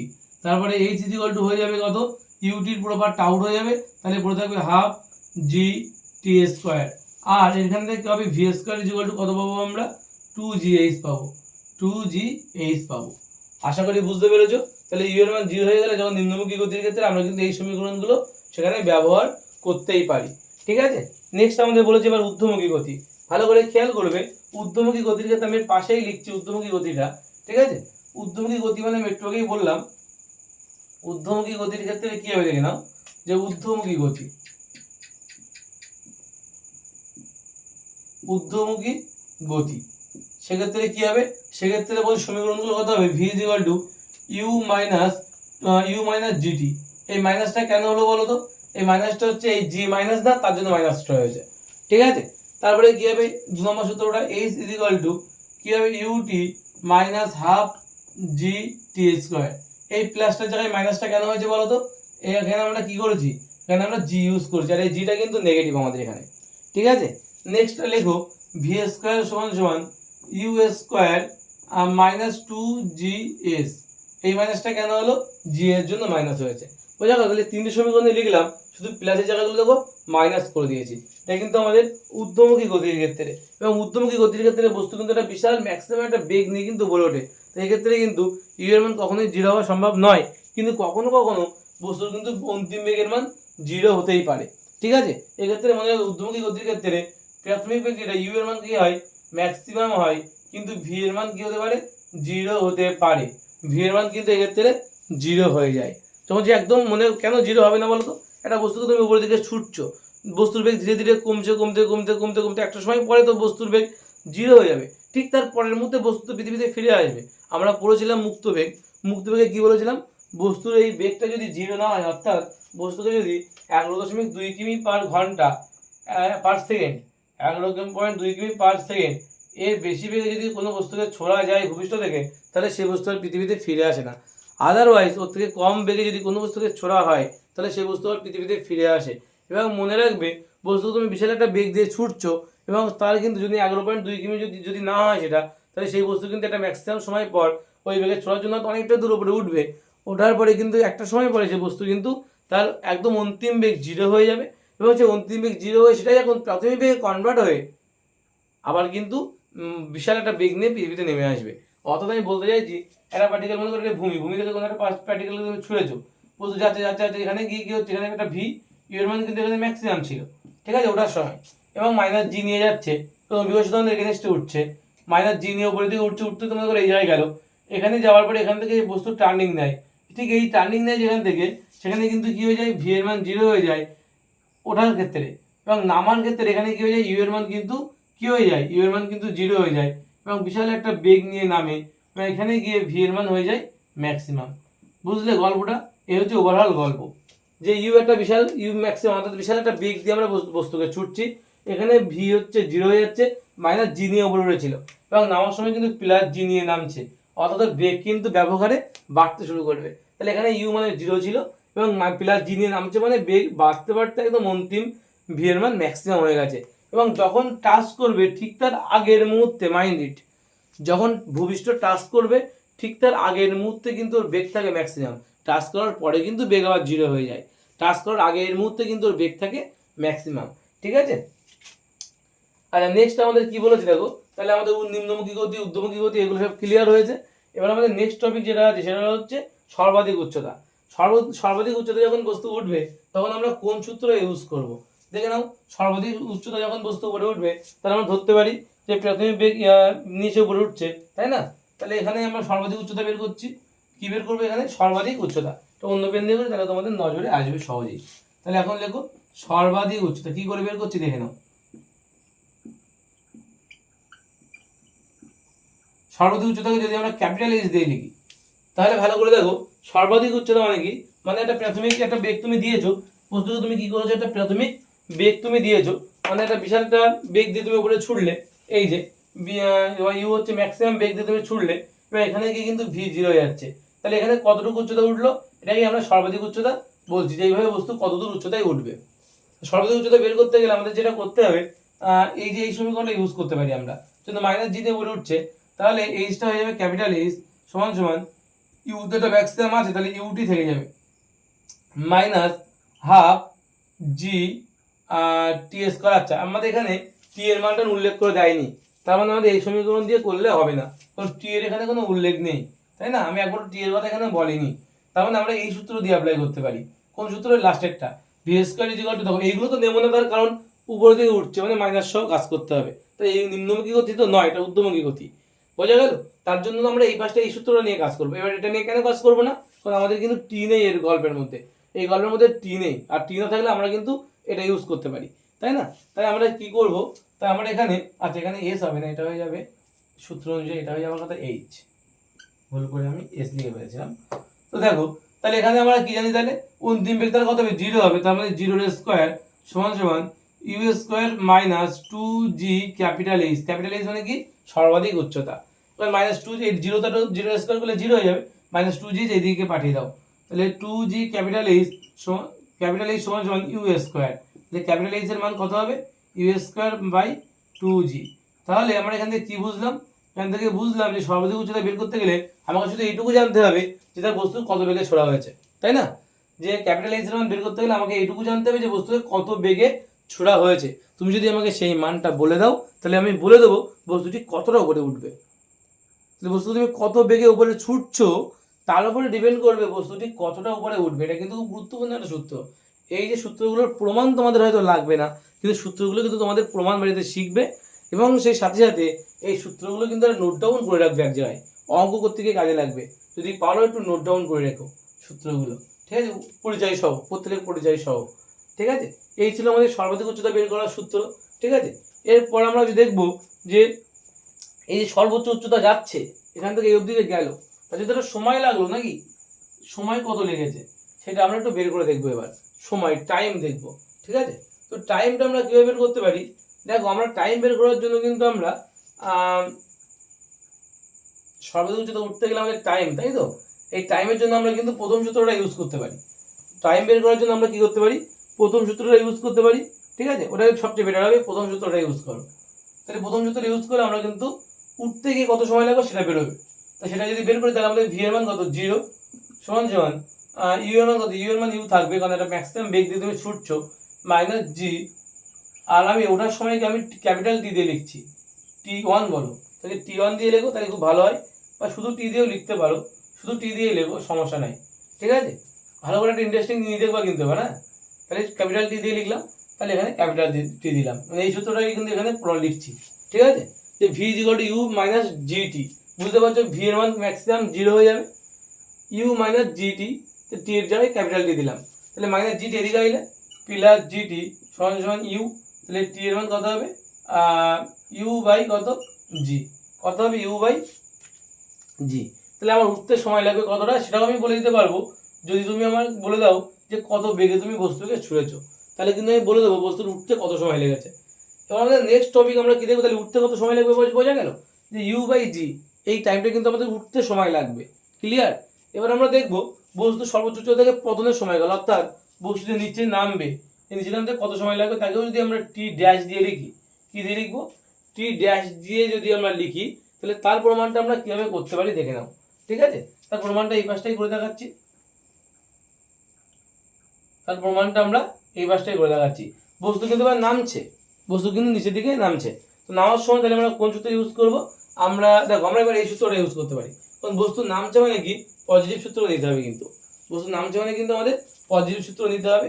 ধরলাম বস্তু হাইয়েস্ট এই সূত্রটা নামবে, কারণ এই সূত্রটা উপরে উঠেছিল ওইটাই তো নামবে নাকি, তাহলে এই সূত্রটা কিন্তু সে নামবে, তাহলে এই সূত্রটা যদি নামে তাহলে H is equal two click করে দেখো আমরা এই সূত্রটা ইউজ করতে পারি, ইউটি, ইউ এর মান কত এখানে 0, তাই না, ইউ দেখো 0, তো ইউ তো 0 আমরা একটু আগেই প্রমাণ করলাম, ইউ এর মান কত 0, তাহলে ইউ এর পার 0 হলে পুরো ইউটি এর পার্টটা পুরো আউট হয়ে যাবে, ভালো করে খেয়াল করে দেখো, ইউ মানে 0 ইন্টু টি মানে পুরো পার্টটা আউট, তাহলে প্লাস হাফ জি টি স্কোয়ার থাকবে, তাহলে প্লাস হাফ জি, টি মানে আমি কি ধরেছি, টি মানে আমি টি ড্যাশ ধরেছি, তাহলে টি ড্যাশ তার স্কোয়ার, তাই তো, টি ড্যাশ তার স্কোয়ার এটা হবে, তাই তো নাকি।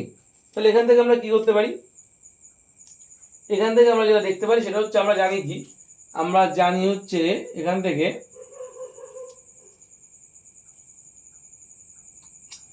এইচ এর মানটা একটু আগে আমরা বের করেছিলাম, এইচ এর মান বের করেছিলাম ইউ স্কোয়ার বাই 2g, ভালো করে খেয়াল করে দেখো এইচ এর মান কত বের করেছিলাম, ইউ স্কোয়ার বাই 2g বের করেছিলাম না, তাহলে আমরা একটা কাজ করি, এই মানটা এখানে ইনপুট করি, মানে এই মানটা এখানে কিন্তু আমরা ইনপুট করছি, কত করবো ইউ স্কোয়ার বাই 2g, এই মানটা এখানে ইনপুট করলাম is equal to half G t dash তার স্কোয়ার লিখতে পারি। এবার একটা ছোট্ট কাজ করো, সেই ছোট্ট কাজটা কি, সেই ছোট্ট কাজটা হচ্ছে এই 2g উপরে গুণ করে দাও, দিলে কত হবে ইউ স্কোয়ার, আচ্ছা একটা কাজ করো ওইভাবে না করে দুইটা কোন এই পাশে গুণ করে দাও, আর দিলে কি হবে দেখো 2u square by 2g is equal to g t dash তার স্কোয়ার, এটা হবে, দুইটা কোনাগুলি গুণ করে দিয়েছি, দিলে তো 2 কেটে যাবে, ইউ স্কোয়ার বাই জি হচ্ছে, এবার এইটা ওখানে গুণ আছে এই পাশে গেলে কি হবে, এটা এই পাশে এই পাশে পাঠিয়ে তার ভাগ করে দিলে মানে স্কোয়ার করে দেওয়া, তাহলে টি ড্যাশের মান কত হবে, ওই পাশে স্কোয়ার তুলে দিলে ইউ বাই জি, তাহলে বুঝতে পারছো তুমি কি বুঝতে পারছো, যে আমার উঠতে গিয়ে সময় লেগেছিল কত ইউ বাই জি, ভালো করে দেখো ওঠার সময় সময়কাল, উঠতে গিয়ে আমার সময় লেগেছিল টি ধরেছিলাম তার মান ইউ বাই জি, নাম থেকে সময় লাগছে ইউ বাই জি, তার মানে একটা জিনিস তো ক্লিয়ার হলো, যে এখানে এটাই ইন্টারেস্টিং বলছিলাম, যে বস্তু উঠতে যে সময় লাগছে নামতেও হলে একই সময় কিন্তু লাগছে, ক্লিয়ার হলো। তার মানে আমি বলতে পারি টি সমান সমান কিন্তু টি ড্যাশ, অর্থাৎ বস্তুর উঠতে যে সময়টা লেগেছে নামতেও কিন্তু একই সময় লাগবে, তার মানে টোটাল টাইম যদি আমি বের করতে চাই তাহলে টোটাল উঠতে এবং নামতে টোটাল সময় লেগেছে কতটা, তাহলে টি প্লাস টি ড্যাশ, তার মানে U by G plus U by G, তার মানে 2u বাই জি, তাহলে বস্তুর টোটাল টাইম কত লাগবে, এটা একটা কাজ করো এটাকে হচ্ছে টি টি ওয়ান বলো, ঠিক আছে একই রকম টি দুটো হয়ে গেছে, টি ওয়ান যদি বলো টোটাল টাইম কত লাগবে, তাহলে টি প্লাস টি ড্যাশ মানে U by G plus U by G মানে 2u বাই জি, এই সময়টা কিন্তু তার টোটাল লাগবে কিন্তু বস্তুর, ঠিক আছে বস্তু কিন্তু টোটাল 2u বাই জি, এই সময়টা কিন্তু টোটাল আমাদের সময় লাগছে কতটা উঠতে এবং নামতে, আমাদের টোটাল এই সময়টা নামবে, একটা বস্তুকে তুমি ছুড়ে দিলে এবং একটা বস্তু তোমার হাত থেকে বেরিয়ে যাওয়ার পরে আবার হাতে ফিরে আসতে এই সময়টা লাগবে, ঠিক আছে ওই সময়টা কিন্তু তোমাদের লাগবে। আশা করি এই অবধি ক্লিয়ার হয়েছে, ঠিক আছে এই ছিল আমাদের টোটাল কনসেপ্ট, এই উলম্ব গতির সমীকরণ, এটাই আমার একমাত্রিক গতির শেষ টপিক ছিল, আর আমাদের এই চ্যাপ্টারে কোনো টপিক আর নেই যা তোমাদের বলার মতো আর কোনো টপিক কিন্তু সত্যি নেই, ঠিক আছে। এবার আমাদের কিন্তু অর্থের কোশ্চেন এবং অনুশীলনীর কোশ্চেন আছে, এবং অনুশীলনীর কোশ্চেন আমি গত বছরই করে দিয়েছিলাম তোমাদের এই একমাত্রিক গতি থেকে। তো তোমরা সেটা একটু দয়া করে দেখে নেবে। তোমাদের মানে লিঙ্ক দেওয়া আছে দেখবো অলরেডি, মানে প্লে লিস্ট করে দেওয়া আছে already, chapter wise playlist করে দেওয়া আছে। তো তোমরা প্লিজ একটু ওখান থেকে দেখে নেবে, এটা একটু প্লে লিস্ট ঘাটাঘাটি করবে আমার চ্যানেলে গিয়ে, তো তোমাদের প্রচুর উপকারের জিনিসপত্র ওখানে পাবে। একটু প্লে লিস্টে যাবে, ঠিক আছে, ভিডিওর প্লে লিস্টে যাবে। যদি সম্ভব হয় তাহলে আমি এই ভিডিওর ডেসক্রিপশনে কিন্তু আমি সেই প্লে লিস্টটা দিয়ে দেবো, ঠিক আছে। এই ভিডিওর ডেসক্রিপশনে কিন্তু আমি প্লে লিস্ট দিয়ে দেওয়ার চেষ্টা করবো, তোমরা একটু ওখান থেকে চেক করে নেবে, ঠিক আছে। যদি না থাকে তো তোমরা অবশ্যই প্লে লিস্ট থেকে কিন্তু দেখে নেবে। একমাত্রিক গতির অনুশীলনের অঙ্ক স্যার বইয়ের থেকে সবই করে দেওয়া আছে, আমি এখন থিওরি করিয়ে দিলাম। আশা করি তোমাদের বুঝতে কোথাও অসুবিধা হয়নি, ঠিক আছে। তো এই ছিল আজকে আমাদের টোটাল একমাত্রিক গতি আমাদের শেষ হয়ে গেল।